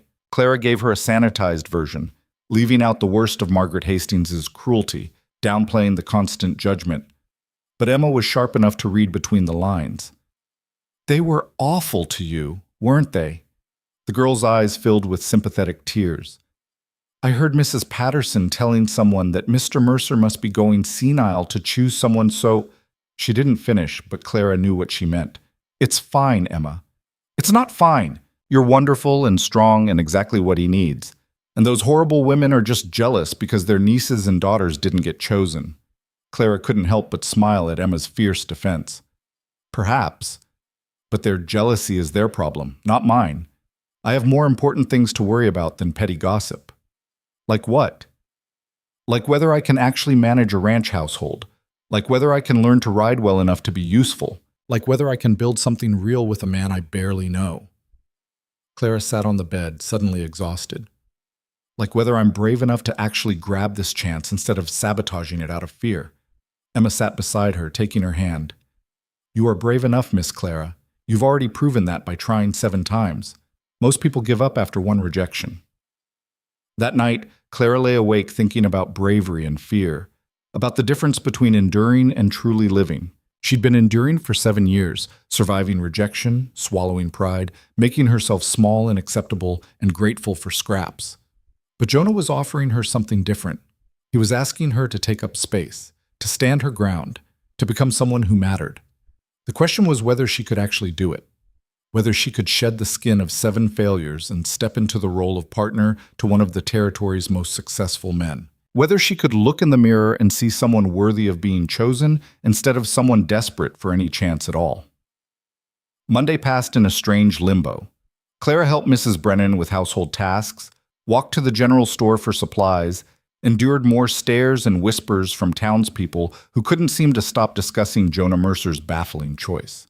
She held her head high and went about her business, but each whispered comment felt like a small cut, death by 1,000 judgments. That evening, a knock came at her door. When Clara opened it, she found Margaret Hastings standing in the hallway, her expression tight but no longer openly hostile. "May I speak with you?" Margaret asked stiffly. Clara stepped back, allowing her into the small room. They stood awkwardly, 2 women who'd gotten off to the worst possible start, neither quite sure how to proceed. "I owe you an apology," Margaret said finally. "My behavior yesterday was inexcusable. Sam took me to task for it quite thoroughly last night." "I see." "The truth is," Margaret paused, seeming to struggle with honesty. "The truth is, I had hopes for my niece Sarah. She's a lovely girl, accomplished, from a good family. When Jonah showed no interest despite my best efforts, I was disappointed. And when he chose you—" She stopped, flushing. "When he chose the old plain woman instead of the lovely accomplished girl, you were insulted on your niece's behalf," Clara finished flatly. "Yes." At least Margaret was honest. "But Sam reminded me that Jonah's first marriage taught him what he doesn't need. He doesn't need lovely or accomplished. He needs capable and strong.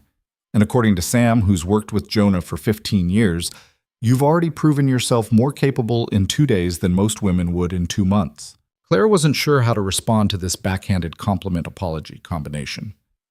"I'm not asking us to be friends," Margaret continued, "but I'm asking for a chance to start over. Dawson Creek is a small town, and ranch families depend on each other. Sam and Jonah are close. That means you and I will be seeing each other regularly. I'd prefer not to have constant tension." Clara studied the woman in front of her, proud, used to getting her way, struggling with disappointment but willing to admit fault. It wasn't a perfect apology, but it was honest, which counted for something. "I appreciate your honesty, Mrs. Hastings. And you're right, constant tension would make life difficult for everyone. I'm willing to start fresh if you are." Relief flickered across Margaret's face. "Thank you. And please call me Margaret. Mrs. Hastings makes me feel ancient." After Margaret left, Clara sat on her bed feeling oddly unsettled. The apology had been genuine, but it also revealed something she hadn't fully considered: the political complexity of being Jonah Mercer's wife. Ranch families depended on each other, which meant navigating relationships, managing conflicts, building alliances. It wasn't enough to simply manage a household. She'd need to become part of a community, a leader even, whether she felt ready or not. Tuesday morning arrived cool and clear, perfect weather for hard work. Jonah came for Clara at 8, and they rode to the ranch with comfortable conversation about weather and cattle and the upcoming winter preparations. The horses' hooves beat a steady rhythm against packed earth, and Clara found herself relaxing into the ride, her body remembering skills long dormant. At the ranch, Cookie turned out to be a grizzled man of 60, with a permanent scowl and surprisingly gentle hands. He ran the kitchen like a military operation, feeding 30 hungry cowboys 3 meals a day with efficiency born of decades of practice. "So you're the one boss chose," Cookie said, looking Clara up and down. "You cook?" "Yes. Feeding church suppers, family dinners. Nothing on this scale, but I learned fast." Can you make decent biscuits? I can. Prove it. He gestured to the massive workspace. Supplies are there. Make enough for 30 men. I'll judge whether you're lying about your skills. Clara rolled up her sleeves and went to work, aware of Cookie watching her every move with critical eyes. She mixed dough, her hands moving with muscle memory older than her failures, shaped biscuits with quick efficiency. Cookie's kitchen was better equipped than anywhere she'd worked before, and she found herself appreciating the quality of the supplies, the thoughtful organization. When the biscuits came out of the oven, golden, flaky, perfect, Cookie took one, broke it open, examined the texture, tasted it carefully. His scowl didn't change, but he nodded once. You'll do. Can you manage stew for 30? Tell me what you have and I'll manage it. They worked side by side through the morning, Cookie barking instructions and criticisms while Clara chopped vegetables, seasoned meat, tried to absorb everything he was teaching her about cooking on this scale. It was hard, hot work, but satisfying in a way she hadn't expected. There was purpose here, tangible results. Men who'd be fed because of her effort. At noon, the hands came in for dinner, 30 hungry cowboys crowding into the long dining hall, laughing and talking and smelling of horses and hard work. Clara served alongside Cookie, ladling stew into bowls, distributing biscuits, refilling coffee cups. The men were polite, some openly curious, a few skeptical, but all of them respectful. Jonah sat at the head of the table, watching Clara move through the room with an expression she couldn't quite read. When she refilled his coffee, he caught her wrist gently. You're doing well, he said quietly, for her ears only. It's just cooking. It's more than that. Look at them. He nodded toward the hands who were eating with obvious enjoyment, several already reaching for second helpings. They're relaxed around you. That matters. Men work better when they're comfortable in their own space. After dinner, Jonah took Clara on a tour of the outbuildings. The barn where pregnant mares were carefully monitored, the tack room where saddles and bridles hung in neat rows, the office where ranch business was conducted.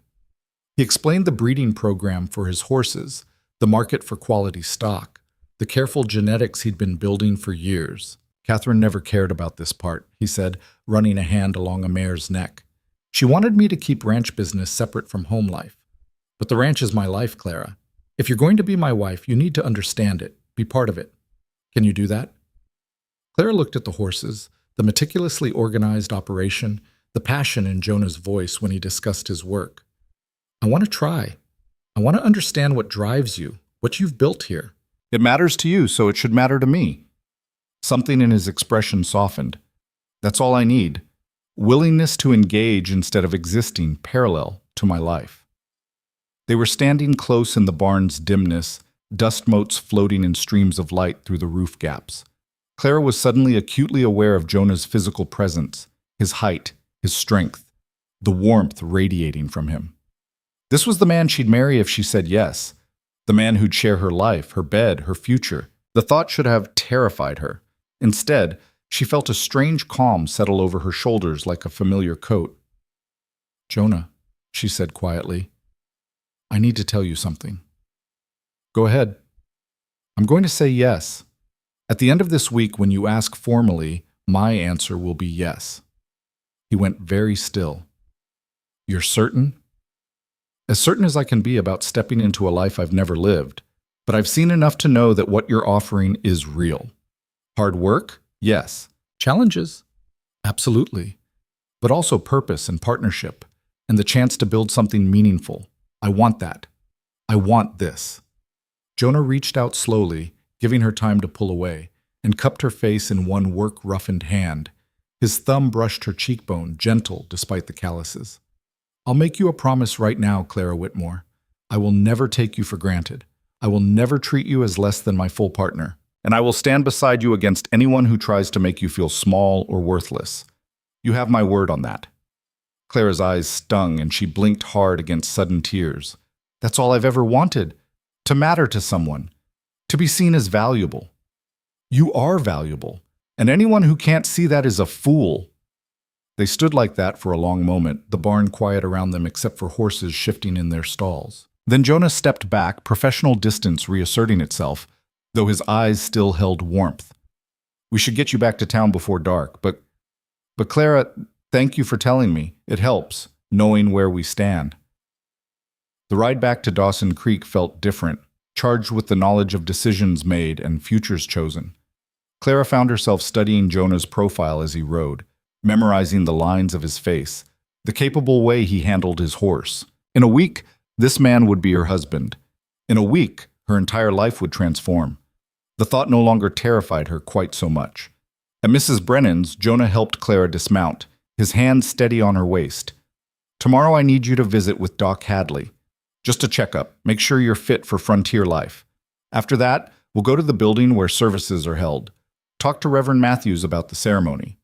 Thursday, I'll take you riding, teach you the property boundaries. Friday, he paused. Friday, I'll ask you properly. And if your answer is still yes, we'll marry Saturday morning. Clara's heart hammered. 5 more days. 5 days until everything changed. All right, she managed. Sleep well, Clara. You've earned it. That night, she told Emma her decision. The girl threw her arms around Clara, crying happy tears and babbling about romance and fairy tales until Clara had to gently disengage. It's not a fairy tale, Emma. It's a practical arrangement between practical people. That's what you keep saying. Emma wiped her eyes, grinning. But I've seen the way he looks at you when you're not watching. That's not just practical, Miss Clara. That's something deeper. Clara wanted to argue, but exhaustion pulled at her. She fell asleep thinking about Jonah's promise to never take her for granted, to never make her feel small. It was more than she'd ever dared hope for from any man. It was enough, more than enough. It was everything. Wednesday morning broke gray and drizzly, autumn rain pattering against Clara's window in a rhythm that matched her nervous heartbeat. In 3 days, she would marry Jonah Mercer. In 3 days, her life would transform from rootless wandering to permanent anchoring. The reality of it pressed against her chest like a physical weight, equal parts terrifying and exhilarating. Dr. Hadley's office occupied a small building near the edge of town, its front room serving as both waiting area and examination space. The doctor himself was exactly as Jonah had described, competent but clearly fond of whiskey, his hand shaking slightly as he gestured Clara toward the examination chair. "So you're Mercer's bride-to-be," Hadley said, his breath carrying the faint scent of alcohol even at 9 in the morning. Caused quite a stir, that choice did. Half the town's still talking about it. "So I've noticed." Clara settled into the chair, trying not to tense as Hadley began his examination, checking her eyes, her throat, listening to her heart and lungs with a stethoscope that had seen better years. "Ranching's hard on women," Hadley said conversationally as he worked. "Catherine Mercer, she wasn't built for it. Too delicate, too sheltered. Frontier life broke her down piece by piece until there wasn't much left to save when the childbirth complications hit." Clara's hands clenched in her lap. "I'm not Catherine." "No, you're not. You're older, tougher, already weathered by life. That's in your favor." He stepped back, making notes on a piece of paper. "Physically, you're sound. Little underweight, probably from lean years, but nothing serious. No signs of consumption or other illness. You'll manage the work if you pace yourself and don't try to do everything at once." "That's reassuring."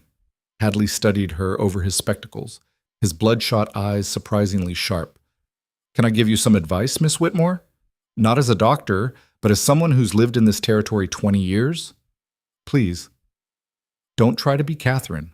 Don't try to be what you think Jonah needs based on what his first wife was. Be exactly who you are, capable, practical, strong enough to survive repeated rejection and keep trying. That's what he saw in you. That's what he needs. The moment you start pretending to be something else, you'll lose what made him choose you in the first place." The words settled into Clara's chest, uncomfortably perceptive. She nodded slowly. "Thank you, Doctor. I'll remember that." After the appointment, she met Jonah at the building where services were held as planned. Reverend Matthews was an elderly man with kind eyes and a gentle manner that put Clara somewhat at ease despite her discomfort with religious settings. He asked them basic questions about their intentions, their understanding of marriage as commitment, their willingness to build a life together through hard times and good. "Mr. Mercer," the Reverend said carefully, "I must ask, you've known Miss Whitmore less than a week. Are you certain this isn't a hasty decision made in loneliness?" Jonah's jaw tightened, but his voice remained respectful. Reverend, I spent 4 years alone rather than make a hasty choice. I know what I'm looking for in a partner, and Clara fits those requirements better than any woman I've met. Time doesn't always equal wisdom. Sometimes you just know. And you, Miss Whitmore, you're content to marry a man you barely know and move to an isolated ranch far from any support? Clara met the Reverend's eyes directly. I've been alone and unsupported for 7 years, Reverend. At least this way I'll have purpose and partnership. That's more than I've had in a very long time. Matthews sighed, but nodded. Very well. I'll perform the ceremony Saturday morning at 10. I assume you'll want something simple? Very simple, Jonah confirmed. Just the necessary witnesses and legal requirements. No fuss. As they left, rain still falling in steady sheets, Jonah took Clara's elbow and guided her under the shelter of a large oak tree. Water dripped from the leaves above them, creating a curtain of sound that gave them unexpected privacy despite being in the middle of town. Are you having second thoughts? Jonah asked quietly. You seem tense in there. Not second thoughts exactly. More like reality setting in. Clara pulled her shawl tighter against the damp cold. In 3 days, I'll be Mrs. Jonah Mercer. I'll be responsible for a household of 30 men, for managing a ranch operation I barely understand, for standing beside you in community affairs and territorial politics. It's overwhelming when I let myself think about it too much. Then don't think about it all at once. Jonah's voice was steady, grounding. Think about tomorrow. Just tomorrow. We'll ride the property, I'll show you the boundaries, teach you the landmarks. One day, one step, one lesson at a time. You don't have to master everything immediately. What if I fail? What if I can't manage it all? Then we adjust. He turned her to face him, his hands gentle on her shoulders. Clara, listen to me. I'm not expecting perfection. I'm expecting effort and honesty. If something's too much, you tell me and we figure out solutions together. That's what partnership means. It's not you struggling alone while I judge from a distance. It's both of us working through problems as they come. Rain dripped steadily around them, and Clara studied Jonah's face. The absolute sincerity in his storm-gray eyes, the firm set of his mouth that spoke of determination rather than doubt. He believed in her capabilities more than she believed in them herself. How do you have so much faith in someone you barely know? She asked. Because I've watched you for a week. I've seen you face hostile congregations without flinching. I've seen you work in a kitchen you'd never used before and produce meals the hands actually enjoyed. I've seen you meet skepticism with dignity instead of defensiveness. Those things tell me everything I need to know about your character. And if I disappoint you, then we'll deal with that when and if it happens. But Clara, you need to stop waiting for the other shoe to drop. You need to stop assuming failure is inevitable just because you've failed before. This is different. I'm different. We're building something new together, not repeating old patterns. Before Clara could respond, a carriage splashed through a puddle nearby, spraying muddy water and breaking the moment. Jonah stepped back, professional distance reasserting itself, though his expression remained warm. Come on, let's get you back to Mrs. Brennan's before you catch cold. Tomorrow we'll ride, weather permitting. Friday, I'll ask you properly, the way it should be done. And Saturday, he paused. Saturday, we start our life together. That evening, Clara helped Mrs. Brennan with dinner preparations, grateful for the distraction of chopping vegetables and stirring pots. The other women in the boarding house had begun treating her differently, with a mixture of awe and envy that made Clara uncomfortable. She was still the same person she'd been a week ago, just with drastically different prospects. Emma burst into the kitchen, her face flushed with excitement. Miss Clara, there are women here to see you. Women! Women? Mrs. Patterson, Mrs. Chen, and Mrs. Whitfield. They're in the parlor, and they say they've come to help you prepare for the wedding. Clara exchanged a glance with Mrs. Brennan, who shrugged. Better go see what they want. Could be genuine help. Could be more judgment disguised as concern. The 3 women waiting in the parlor were all wives of successful Dawson Creek businessmen, women who'd been part of the hostile congregation, who'd whispered and speculated about Jonah's baffling choice. Now they sat with parcels and packages, wearing expressions that ranged from genuinely friendly to carefully neutral. Miss Whitmore, Mrs. Patterson said, rising, we've come to offer our assistance with wedding preparations. We understand the ceremony is Saturday, which leaves very little time for proper arrangements. Clara stood in the doorway, uncertain whether to trust this sudden friendliness. That's kind of you, but Mr. Mercer and I are keeping things very simple. Nonsense, Mrs. Chen interjected, a tiny woman with sharp eyes and an air of quiet authority. Simple is one thing, unprepared is another. You need a proper dress, flowers for the ceremony, a wedding breakfast afterward. These things must be done correctly. I have a dress. You have traveling clothes, Mrs. Whitfield interrupted gently. She was younger than the others, with a kind face and gentle manner. Perfectly fine for everyday wear, but this is your wedding, dear. You deserve something special. They opened their parcels, revealing a beautiful dress in cream-colored silk with modest lace trim. It was simple but elegant, clearly expensive, the kind of garment Clara could never have afforded in her current circumstances. This was my wedding dress, Mrs. Whitfield said softly. I've been saving it for my daughter, but she's only 7 and you need it now. Please. I'd be honored if you'd wear it. Clara's throat tightened. I couldn't possibly You can and you will, Mrs. Patterson said firmly, though not unkindly. Miss Whitmore, Clara, I'll be honest with you. We were skeptical when Jonah chose you. We expected him to select someone young and pretty, someone who fit our assumptions about what a successful rancher's wife should be. But we've been watching you this week. Watching me fumble through social situations and try not to drown in judgment, Clara's voice came out sharper than intended. Mrs. Chen smiled slightly. Watching you hold your head high despite that judgment. Watching you work in Cookie's kitchen without complaint. Watching you treat Margaret Hastings with grace after she was cruel to you. These things tell us that perhaps Jonah knew what he was doing after all. We're not asking to be your best friends, Mrs. Patterson continued, but Dawson Creek is a small community, and ranch wives depend on each other.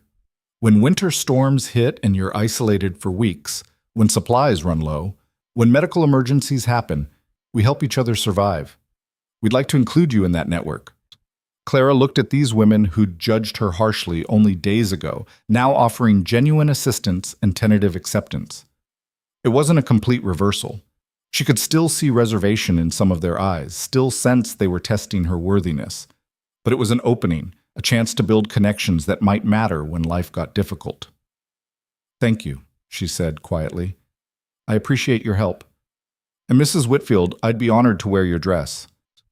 The women stayed for an hour, discussing practical matters, flowers that could be gathered despite the season, food for a simple wedding breakfast, who would witness the ceremony.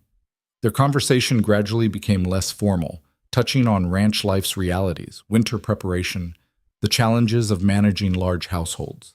Clara listened more than she spoke, absorbing information that might prove useful in her new life. After they left, Emma helped Clara try on the wedding dress.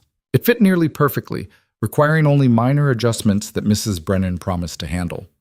Clara studied her reflection in the small mirror, a woman in a beautiful dress, looking almost bridal, almost hopeful, almost like someone who deserved happiness. You look beautiful, Emma breathed.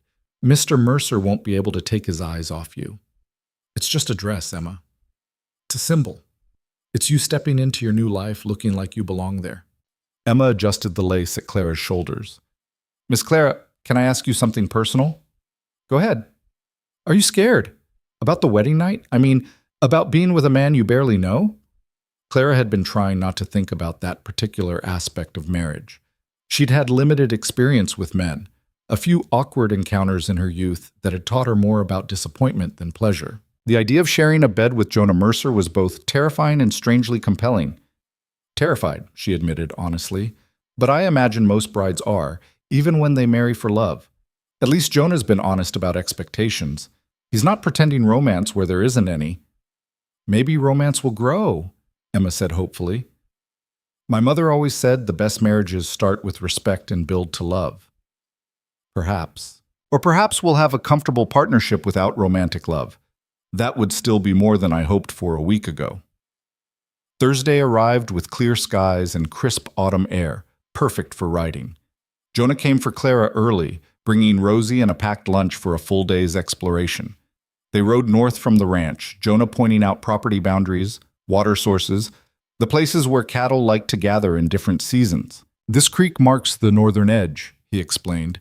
dismounting near a clear stream that burbled over smooth stones. Beyond this is open range, but I've got grazing rights through agreement with neighboring ranches. During summer, we move the herds up here where the grass stays greener. Clara dismounted carefully, her muscles protesting less than previous rides. She was getting stronger, more confident in the saddle. How many cattle do you run? About 3,000 head currently. Could support more, but I prefer quality over quantity. Better to have healthy stock that brings good prices than push the land too hard trying to maximize numbers. They sat by the creek eating the lunch Cookie had packed. Sandwiches, apples, cookies that were surprisingly good.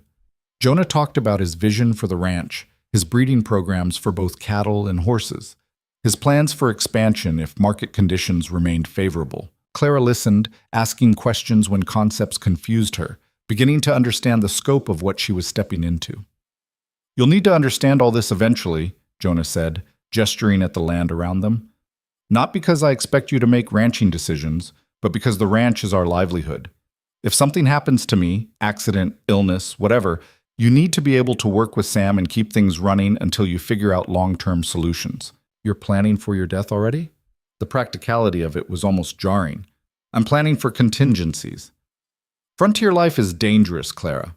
I could get kicked by a horse, break my neck in a fall, catch pneumonia during winter roundup. It happens. I need to know my wife can survive without me if necessary. That's a grim way to think about marriage. It's a realistic way to think about marriage. Jonah's voice was firm, but not unkind. I loved Catherine, but I didn't prepare her for reality. When she died, I nearly fell apart because I'd built my entire life around having her there. I won't make that mistake again. You and I will build something together, but we'll also maintain our individual strength. You'll learn to manage the ranch, keep books, handle business transactions. I'll learn to manage a household if needed. We'll be partners who enhance each other, not crutches propping each other up. Clara considered this philosophy, so different from romantic notions of marriage as two halves completing a whole. Jonah was proposing something more pragmatic. Two whole people choosing to work together while maintaining individual capability. It was less poetic, but somehow more appealing. I like that approach, she said slowly. I've been half a person for too long, diminishing myself to fit into smaller spaces. I prefer to become whole again. That's exactly what I'm hoping for. Both of us whole, both of us strong, both of us better together than apart, but still functional alone if necessary. They rode farther, exploring the eastern boundary where the land rose into rocky hills dotted with scrub pine. Jonah pointed out a small cabin in the distance, weathered but intact. Line shack, he explained. Cowboys use it during roundup or when checking on herds in winter. There are 4 of them scattered across the property. Sometimes during bad storms, they're the difference between life and death for men caught out on the range. Do you still work roundup yourself? Every year. Can't ask men to do work I'm not willing to do alongside them. That's part of earning their respect. He glanced at her. Catherine hated when I went on roundup, said it wasn't appropriate for a ranch owner to do common cowboy work. But I wasn't raised to stand back and watch while others sweat. I wouldn't ask you to stop, Clara said.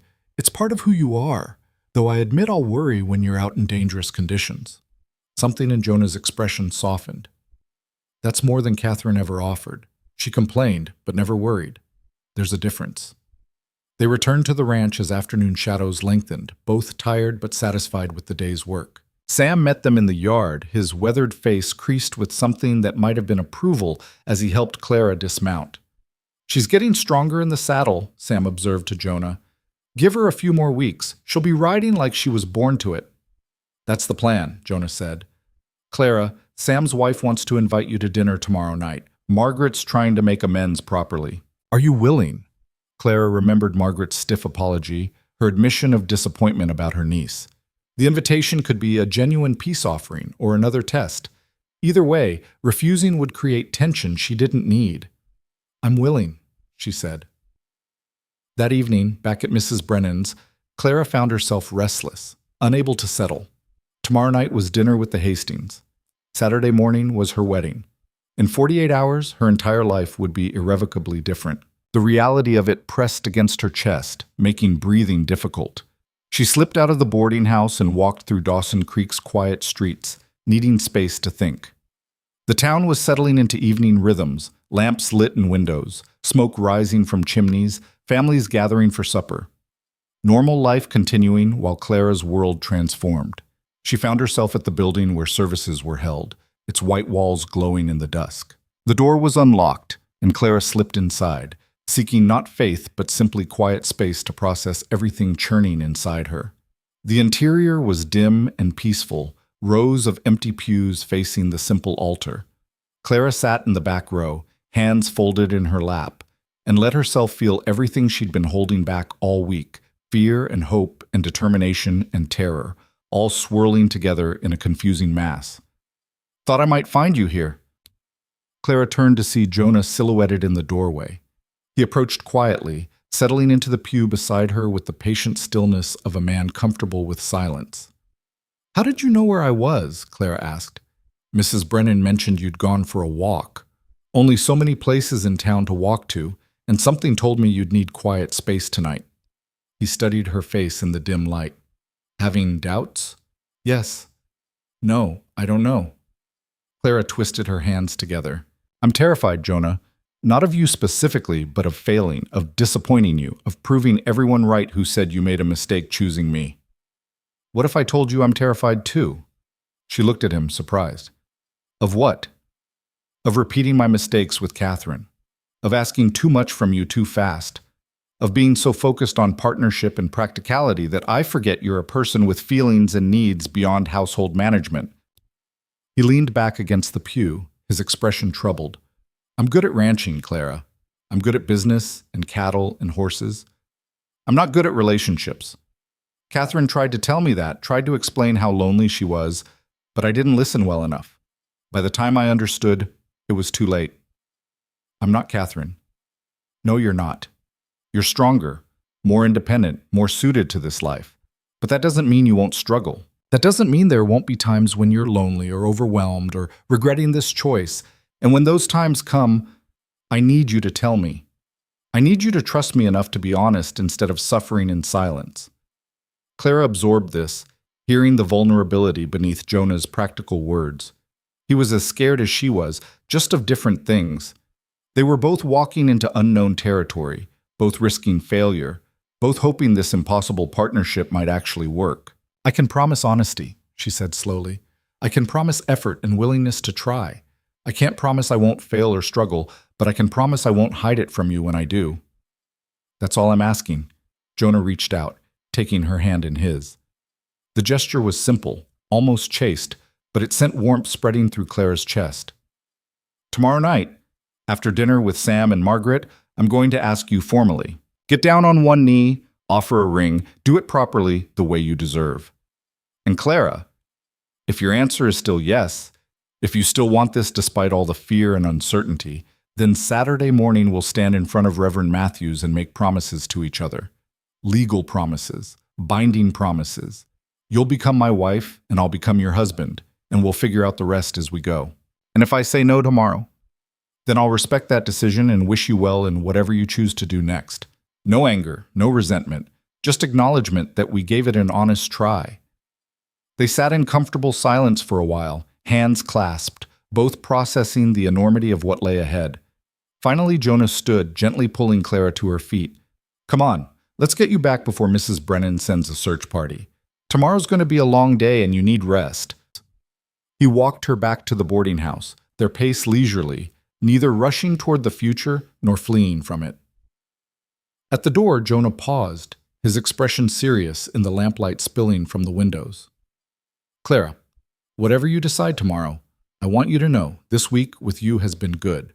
You've reminded me what it feels like to look forward instead of dwelling in loss. Regardless of how this turns out, thank you for that."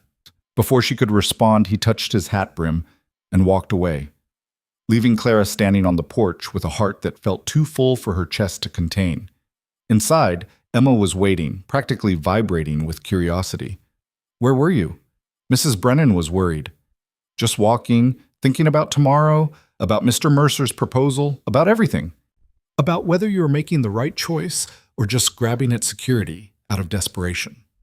Clara looked at Emma, surprised by the girl's perceptiveness. "Yes, exactly that. Emma took both of Clara's hands, her young face earnest.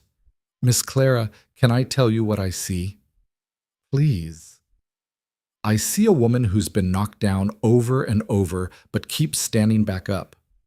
I see someone brave enough to face hostile crowds and judgment and uncertainty without breaking. I see someone Mercer looks at like she's valuable, like she matters, like she's exactly what he's been searching for. That's not desperation, Miss Clara. That's courage. Clara pulled Emma into a hug, grateful for this girl's fierce faith when her own wavered. Thank you. I needed to hear that. That night, Clara lay in bed reviewing the week. The platform, the choice, the courtship, the slow building of something that felt increasingly real. Tomorrow she would have dinner with Sam and Margaret Hastings. Tomorrow Jonah would propose formally. And the day after, she would either walk down an aisle toward a new future or ride a train west toward more uncertainty. The choice should have been impossible. Instead, somewhere between sleep and waking, Clara realized the choice had already been made. Not out of desperation or fear or lack of options, but because Jonah Mercer had offered her something precious: partnership, respect, and the chance to become someone who mattered. She'd been invisible for 7 years, passed over and forgotten and diminished. It was time to be seen, time to be chosen, time to choose herself. And when Jonah asked tomorrow, her answer would be yes. Not because she had no other options, but because this option, this man, this life they could build together, was exactly what she wanted. The certainty settled into her bones like warmth after long cold. And for the first time in 7 years, Clara Whitmore fell asleep without fear gnawing at her dreams. Tomorrow, she would say yes. And Saturday, she would begin her life as someone who belonged. Friday morning dawned clear and golden, the kind of autumn day that felt like a gift after weeks of uncertain weather. Clara woke with surprising calm, the anxiety that had plagued her all week replaced by quiet certainty. Tonight Jonah would propose formally. Tomorrow she would marry him. The decisions were made, the path chosen, and there was peace in that clarity. She dressed carefully in one of her better day dresses and pinned her hair with extra care, aware that tonight mattered in ways beyond the simple asking of a question whose answer was already known. Emma helped with the buttons down her back, chattering nervously about romance and proposals, while Clara listened with patient amusement. "You must be so excited," Emma said, adjusting Clara's collar. "A formal proposal. It's like something from a novel." "It's a formality, Emma. We've already discussed our intentions quite clearly. This is simply making it official." "But still, he's going to get down on one knee and offer you a ring. Oh, Miss Clara, aren't you even a little bit thrilled?" Clara considered this, examining her feelings honestly. "I'm content. I'm hopeful. Those feel more valuable than thrilled somehow. More solid." The day passed in strange suspension, hours that felt both endless and too quick. Clara helped Mrs. Brennan with household tasks, walked to the general store for last-minute items, tried to ignore the curious stares and whispered conversations that followed her everywhere. By now, the entire town knew that tomorrow Clara Whitmore would marry Jonah Mercer in a small ceremony.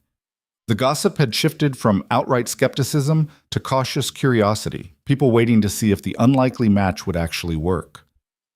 At 4 o'clock, Jonah arrived to collect Clara for dinner at the Hastings home. He looked more formal than usual, wearing a dark suit jacket over a crisp white shirt, his hair neatly combed and his boots polished to a shine. Clara felt something flutter in her chest at the sight of him, not quite romantic attraction, but something warmer than simple respect. "You look lovely," he said, offering his arm. "You look nervous," she observed. "Sam's wife is an excellent cook, but a terrible judge of when to stop serving food. I'm preparing myself for the ordeal." His mouth quirked in an almost smile. "Also, I'm about to propose marriage to a woman in front of witnesses. That's enough to make any man nervous." They walked through town toward the Hastings home, a substantial 2-story house that spoke of Sam's long partnership with Jonah and the prosperity it had brought. Margaret met them at the door, her expression carefully neutral but not hostile. "Welcome," she said, stepping back to let them enter. "Sam's in the parlor. Dinner will be ready shortly." The evening was surprisingly pleasant. Margaret had clearly made an effort, serving an excellent meal and steering conversation towards safe topics.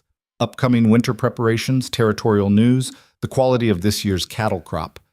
Sam told stories about the ranch's early days when Jonah was building everything from nothing, working alongside his hands from dawn until dark. Couldn't afford to hire enough men in those days, Sam said, refilling Jonah's wine glass. So Boss here did the work of 3 men himself. Nearly killed himself doing it too. I told him more than once he'd work himself into an early grave. And yet here I am, still vertical, Jonah said dryly. Because Catherine made you slow down, Margaret added, then caught herself, flushing. I'm sorry, that was... It's fine, Jonah said quietly. It's true. Catherine did make me slow down, realize I'd built a successful ranch but had no life outside of it. That was valuable, even if other aspects of our marriage were difficult. The honesty was startling, particularly in front of witnesses. Clara felt Margaret's eyes on her, assessing, and she kept her expression neutral, refusing to show discomfort at this discussion of Jonah's first wife. Clara's going to face different challenges, Sam said, apparently deciding directness was the order of the evening. Catherine struggled with isolation and the work. Clara strikes me as stronger in those areas, but she's walking into a situation where she'll be compared to a dead woman everyone's idealized. That's not easy either. Sam, Margaret hissed, scandalized. No, he's right, Clara said, finding her voice. I'm going to be compared to Catherine. Every choice I make, every way I manage the household, people will judge it against what she did or what they imagine she would have done. That's inevitable when you marry a widower. And how do you plan to handle that? Margaret asked, her tone sharp but genuinely curious. Clara met her eyes directly. By being myself, not trying to replace Catherine or live up to some idealized memory of her, but by building my own relationship with Jonah and managing the household in ways that work for us now. Catherine was his past. I'm his future. Those are different things. Silence followed this statement, broken finally by Sam's appreciative chuckle. She'll do, boss. She'll definitely do.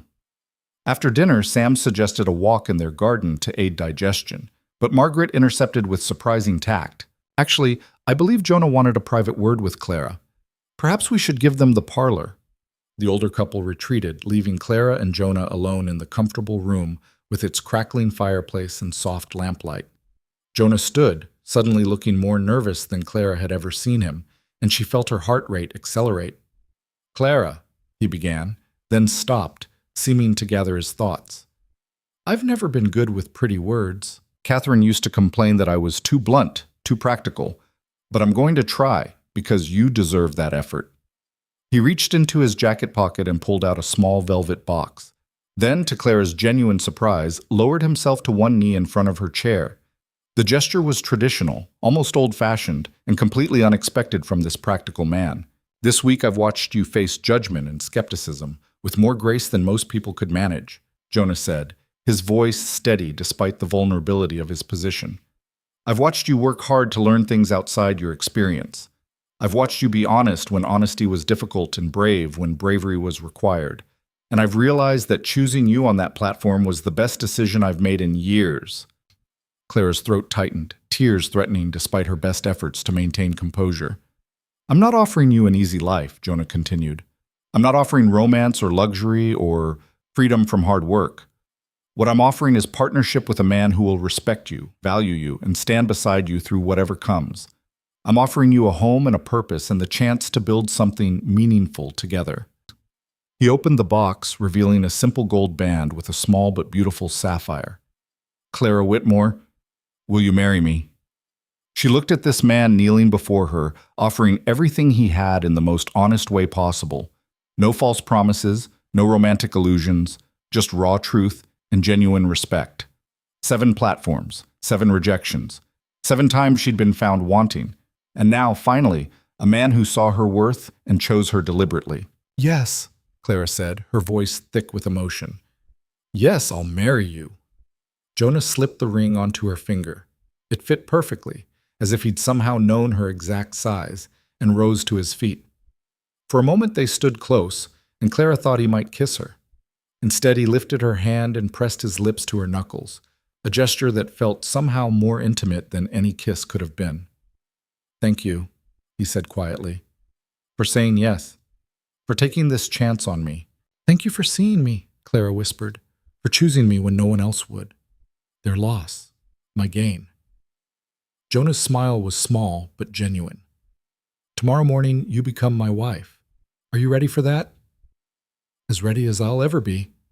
Sam and Margaret returned shortly after, offering congratulations that seemed genuinely warm. Margaret even hugged Clara, whispering in her ear, I was wrong about you. I'm glad I was. Be good to him, and he'll be good to you. Walking back to Mrs. Brennan's through the dark streets, Clara's hand tucked into Jonah's elbow. She felt the weight of the ring on her finger, solid, real, proof that this impossible thing was actually happening. Tomorrow, she would marry this man. Tomorrow, her life would transform from rootless uncertainty to permanent anchoring. Nervous about tomorrow? Jonah asked as they approached the boarding house. Surprisingly, no. I was nervous all week, but now that the decision is made, I feel mostly calm. Good. That's good. He paused at the door, studying her face in the lamplight. Clara, I need to tell you something about tomorrow night. Heat flooded Clara's cheeks, understanding immediately what he meant. The wedding night. The intimacy she'd been trying not to think about too much. I know you're nervous, Jonah said quietly.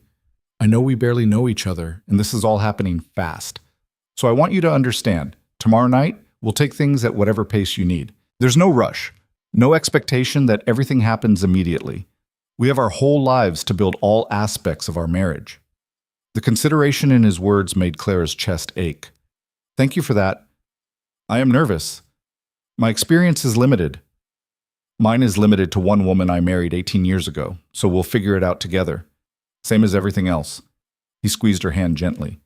Get some sleep. Tomorrow's a big day. Inside, Emma and the other women had prepared a surprise, a small celebration with cake and tea, everyone gathering to wish Clara well on the eve of her wedding. They presented her with small gifts, embroidered handkerchiefs, a lovely shawl, practical items for her new home.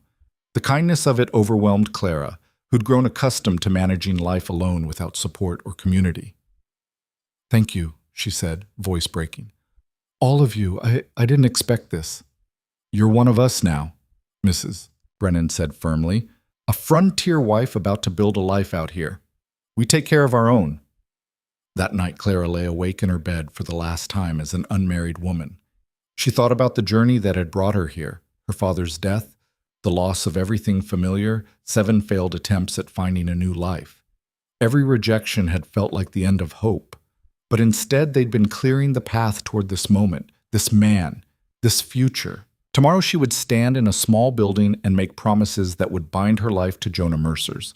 She would become his wife, his partner, the woman responsible for helping him build and maintain everything he'd worked for. It was terrifying and exhilarating and exactly what she wanted.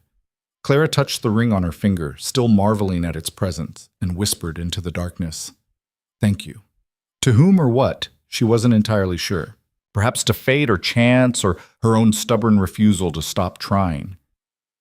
Whatever force had led her to that platform in Dawson Creek at exactly the moment Jonah Mercer arrived late, she was grateful. Morning arrived with bells ringing, their sound carrying through Clara's window and pulling her from dreams of endless grassland and storm-gray eyes. She woke with butterflies in her stomach, but no regrets, no last-minute doubts. Today was her wedding day. Emma burst in almost immediately, followed by Mrs. Brennan and the other women, all of them chattering and helping Clara prepare. They washed and styled her hair, lacing it with small wildflowers someone had gathered despite the late season. They helped her into Mrs. Whitfield's beautiful cream silk dress, adjusting every fold and button until it hung perfectly. When Clara finally looked in the mirror, she barely recognized herself. The woman looking back was elegant, almost beautiful, wearing confidence like she'd earned it through fire. This was not the desperate woman who'd stood on a platform 8 days ago. This was someone new, someone stronger, someone ready to claim the life she'd been offered. "Oh, Miss Clara," Emma breathed, tears streaming down her face. "You're beautiful." "I'm acceptable," Clara corrected, but she was smiling. They walked to the building together, a small procession of women surrounding Clara like an honor guard. It was fuller than expected. Apparently half the town had decided to witness Jonah Mercer's unlikely wedding. Clara felt their stares but refused to let them bother her. Let them watch. Let them judge. She knew her own worth now, and Jonah knew it too. That was all that mattered. Inside, Jonah waited at the altar with Sam as his witness. When he saw Clara walking down the aisle, his expression shifted. Surprise, appreciation, something deeper that Clara couldn't quite name but that made warmth spread through her chest. He looked distinguished in his dark suit, his usual sternness softened by genuine emotion. Reverend Matthews performed a simple ceremony, traditional words about commitment and partnership and building life together. Clara spoke her vows clearly, promising to honor and cherish, to stand beside Jonah through difficulty and joy, to build a life worthy of the chance they'd been given. Jonah's vows were equally clear, his voice steady as he promised to respect and protect, to value her as his equal partner, to never take her presence for granted. When the Reverend pronounced them husband and wife, Jonah cupped Clara's face gently and kissed her. Their first real kiss, soft and brief, but carrying the weight of promise. Clara felt something settle deep in her chest, a rightness she hadn't expected but welcomed completely. They signed the marriage certificate with Sam and Margaret as witnesses, making it legal and binding. Clara wrote her new name for the first time, Clara Mercer. It looked strange, but right on the page, proof that she belonged somewhere, to someone, as part of something larger than herself. The wedding breakfast was held at Mrs. Brennan's, the women having prepared a feast despite the short notice. Townspeople came and went, offering congratulations that ranged from genuinely warm to carefully polite. Clara accepted all of it with grace, her hand firmly held in Jonah's, presenting a united front that gradually wore down the remaining skepticism. Margaret Hastings approached mid-morning, pulling Clara aside while Jonah was deep in conversation with Sam. "I have something for you," she said, pressing a small package into Clara's hands. A wedding gift. Inside was a beautiful leather-bound journal, blank pages waiting to be filled. "I thought you might want to record your first year," Margaret said quietly. "The challenges, the victories, the building of your life. Years from now, you'll want to remember how it began."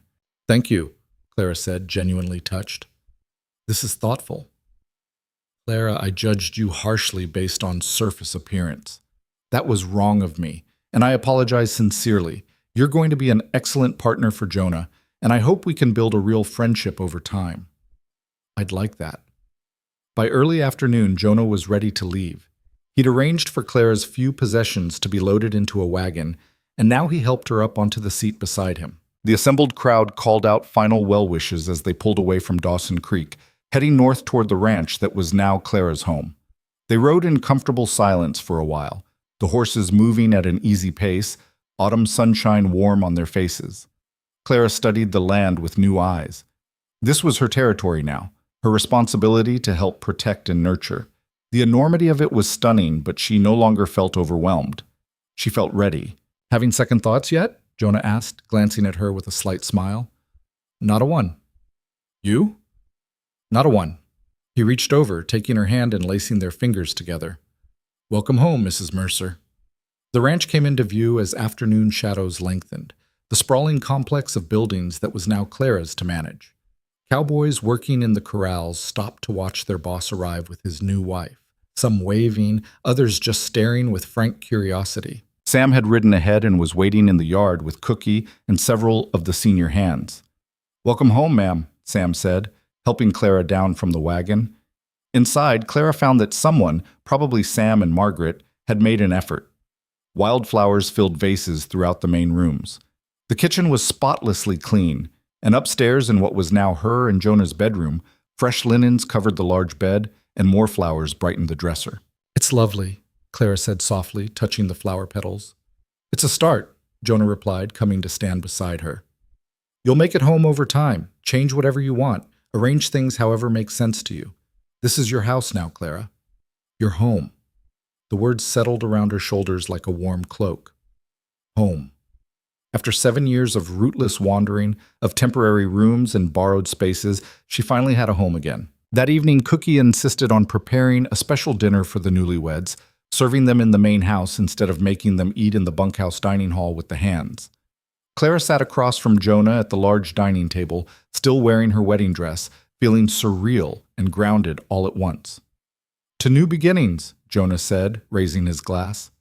"To partnership," Clara countered, touching her glass to his. They ate slowly, talking about plans for the coming weeks. Clara's gradual assumption of household duties, her continued writing lessons, the approaching winter and what preparations remained. Practical conversation, but underneath it ran a current of nervous anticipation about what would happen when the meal ended and they retired upstairs together. When Clara couldn't delay any longer, she excused herself to change into the nightgown Mrs. Brennan had gifted her, simple white cotton, modest but soft. She brushed out her hair, letting it fall loose around her shoulders, and tried to calm the butterflies rioting in her stomach. Jonah knocked softly before entering their bedroom, giving her time to steel herself. He'd changed into sleep clothes as well, and seeing him in that state of casual undress made Clara's breath catch. He was a large man, powerfully built from years of hard work, and the reality of sharing a bed with him suddenly felt very immediate. "Clara," he said gently, reading the nervousness in her face, "we don't have to. That is, there's no requirement that we consummate the marriage tonight. We can take our time."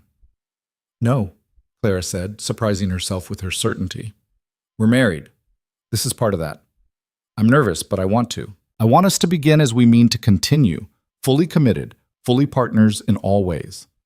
Jonah approached slowly, giving her every opportunity to change her mind. When he reached her, he cupped her face in both hands, his touch gentle despite his strength. "Then we'll go slow. And if anything is uncomfortable or frightening, you tell me and we stop. Understood?" "Understood." He kissed her then, deeper than the brief kiss at their wedding, and Clara let herself respond, let herself lean into the unfamiliar intimacy. His hands were careful as they explored, and when he finally led her to the bed, Clara went willingly, fear mixing with curiosity and a strange kind of trust she hadn't expected to feel so quickly. What followed was awkward and tender and sometimes clumsy, two people learning each other's rhythms and responses. Jonah was patient, attentive to her reactions, stopping when she tensed and only continuing when she relaxed again. Clara discovered that her limited experience had taught her nothing about what intimacy could be with someone who genuinely cared about her pleasure as much as his own. Afterward, they lay tangled together in the dark, Clara's head on Jonah's chest, listening to his heartbeat slow to normal rhythm. She felt different, not in the dramatic way stories suggested, but in a subtle shifting of self-perception. She was a wife now, truly and completely, this man's partner in every sense. "Are you all right?" Jonah asked quietly, his hand stroking her hair. "Yes. Better than all right, actually." Clara propped herself up to look at him. "Thank you for being patient with me. Thank you for trusting me." He pulled her back down against his chest. "Get some sleep, Clara. Tomorrow the real work begins." She smiled in the darkness, feeling sleep pull at her. Tomorrow she would begin learning to truly manage this household, would start building routines and rhythms, would step fully into her role as Mrs. Jonah Mercer. But tonight she was simply a woman held safe in her husband's arms, finally belonging somewhere after 7 years of not belonging anywhere at all. The weeks that followed passed in a blur of learning and adjustment. Clara threw herself into mastering the household, working alongside Cookie to understand the rhythms of feeding 30 hungry men, learning which cowboys needed gentle handling and which responded better to firm direction. She studied the ranch's account books with Jonah in the evenings, gradually understanding the financial complexity of the operation. She rode every day, building strength and confidence until she could handle Rosie across any terrain. There were difficult moments, times when Clara felt overwhelmed by the sheer scope of her responsibilities, when she questioned whether she was truly capable of managing everything expected of her. Times when cowboys tested her authority, seeing if the new boss's wife could be pushed around. Times when loneliness hit hard despite being constantly surrounded by people. When she missed the simplicity of being responsible only for herself. But each time doubt threatened, Clara remembered standing on that platform. Remembered being passed over 7 times. Remembered the alternative she'd escaped. And she dug deeper, found reserves of strength and determination she hadn't known she possessed, and kept going. Jonah was true to his word about partnership. He included her in decisions, sought her opinion on matters both large and small, treated her as a genuine equal rather than subordinate. When she struggled, he helped without taking over.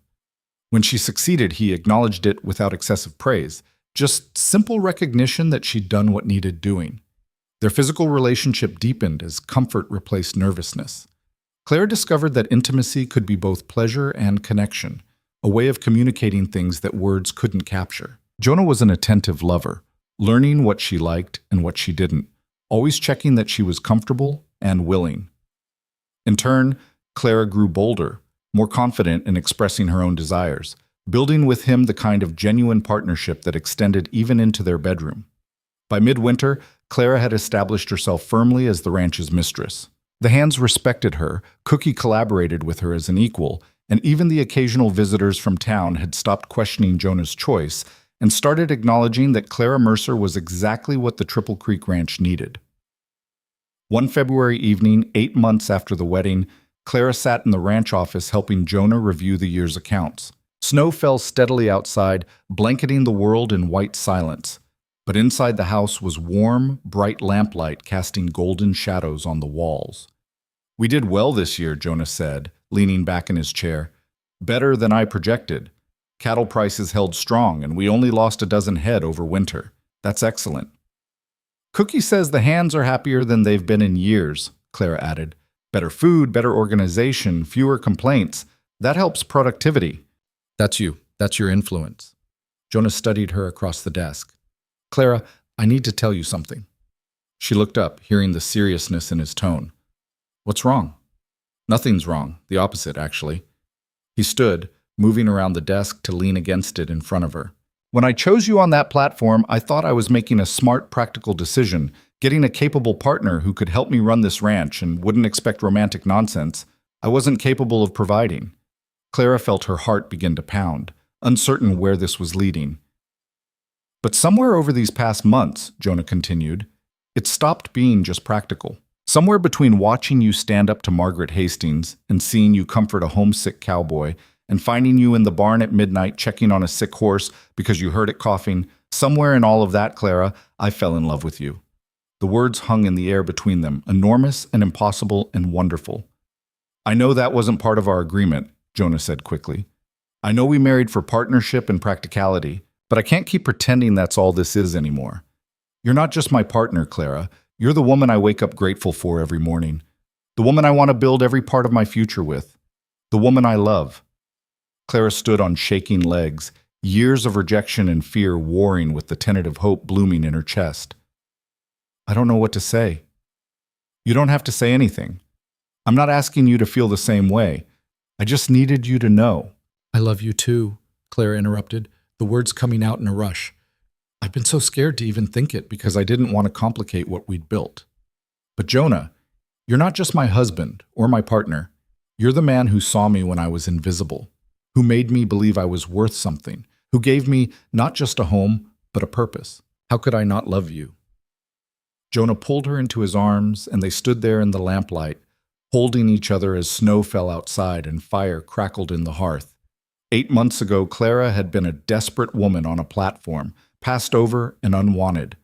Now she was loved, genuinely, deeply loved by a man she respected and cherished in return. "Thank you for being late that day," Clara whispered against his chest. Jonah laughed softly. "Thank you for not giving up after 7 rejections. Thank you for being strong enough and stubborn enough to keep trying until I finally found you." Spring arrived with melting snow and new beginnings. Clara started something she'd been planning for months. Using money Jonah allocated from the ranch profits and donations from several town families, she opened a small school in an unused ranch building. Children from neighboring ranches and town families who couldn't afford regular schooling began attending, learning reading and arithmetic and history from the woman who'd once been rejected as unsuitable to teach. The school became Clara's special project, her way of giving back to a community that had accepted her despite initial skepticism. She taught during mornings and early afternoons, then returned to household duties, somehow managing both without neglecting either. Jonah helped when he could, reviewing her lesson plans and offering suggestions, proud of what she was building. By the school's second year, it had grown to 20 students and needed additional space. The community came together to build a proper schoolhouse halfway between the ranch and town, with Clara as the permanent teacher. She still managed the ranch household, but with help now, a young woman named Sarah from town who'd proven capable and reliable. 5 years after that day on the platform, Clara sat in her schoolhouse watching children bent over their slates, practicing their letters. Outside, spring sunshine warmed the earth, and through the window she could see the ranch in the distance, her home, her life, the foundation of everything she'd built. She touched the sapphire ring on her finger, still marveling sometimes at how drastically life could change in a single moment. One man arriving late, one choice made against all conventional wisdom, one woman refusing to give up despite overwhelming evidence that she should. That evening, Clara rode home through the spring twilight, muscles pleasantly tired from a full day's work. Jonah met her in the yard, taking Rosie's reins and helping Clara dismount with hands that knew her body as well as she knew his. "Good day?" he asked, kissing her forehead. "Excellent day." Tommy Chen finally mastered long division, and Mary Hutchkins read an entire page without stumbling once. "That's my brilliant wife," pride filled Jonah's voice. "Come on, Cookie made your favorite for dinner." They walked into the house together, Jonah's arm around Clara's shoulders, fitting together with the ease of long practice and deep affection.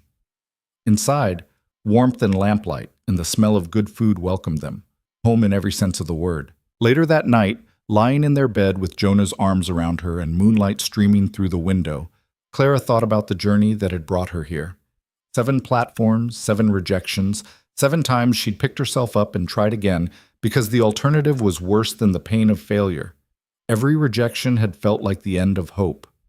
Every time she'd been passed over, she'd believed herself worthless, broken, destined for invisibility and slow fading. But she'd been wrong. The rejections hadn't been endings. They'd been clearings, removing obstacles, pushing her forward, ensuring she stood on that specific platform on that specific day when Jonah Mercer rode in late and dusty and chose the woman everyone else had dismissed. She'd thought she was unwanted. In truth, she'd simply been waiting to be seen by the one person whose vision mattered. And when he finally saw her, really saw her, not as a consolation or last resort, but as exactly what he needed, everything changed. Not just her circumstances, but her understanding of her own worth, her own strength, her own capacity to build something meaningful from the ruins of repeated failure. Clara had gone from the rejected woman on a platform to the woman who changed everything. Children educated, a ranch thriving, a community strengthened, love built from honesty and respect and daily choosing to stand together. Looking back now from the safety of home and love and purpose, she understood the truth that had eluded her during those years of struggle. She had never been unwanted. She'd simply been waiting for the right moment, the right person, the right opportunity to show the world exactly what she was capable of becoming. And when that moment came, she'd been ready. Brave enough to say yes, strong enough to build something real, wise enough to recognize that being chosen for exactly who you are is worth infinitely more than being selected for who someone wishes you could be. Clara pulled Jonah closer, feeling his breathing slow into sleep, and smiled into the darkness. 7 rejections had led her here, to this man, this home, this life that mattered far more than any of the lives she'd imagined during those years of desperate platform standing. She'd been tested by fire and refined by rejection. And what emerged was a woman strong enough to deserve the life she'd been given, strong enough to build a legacy that would last long after she was gone, strong enough finally to believe she'd always been worth choosing. She just needed to wait for someone wise enough to see it. And she had. The end.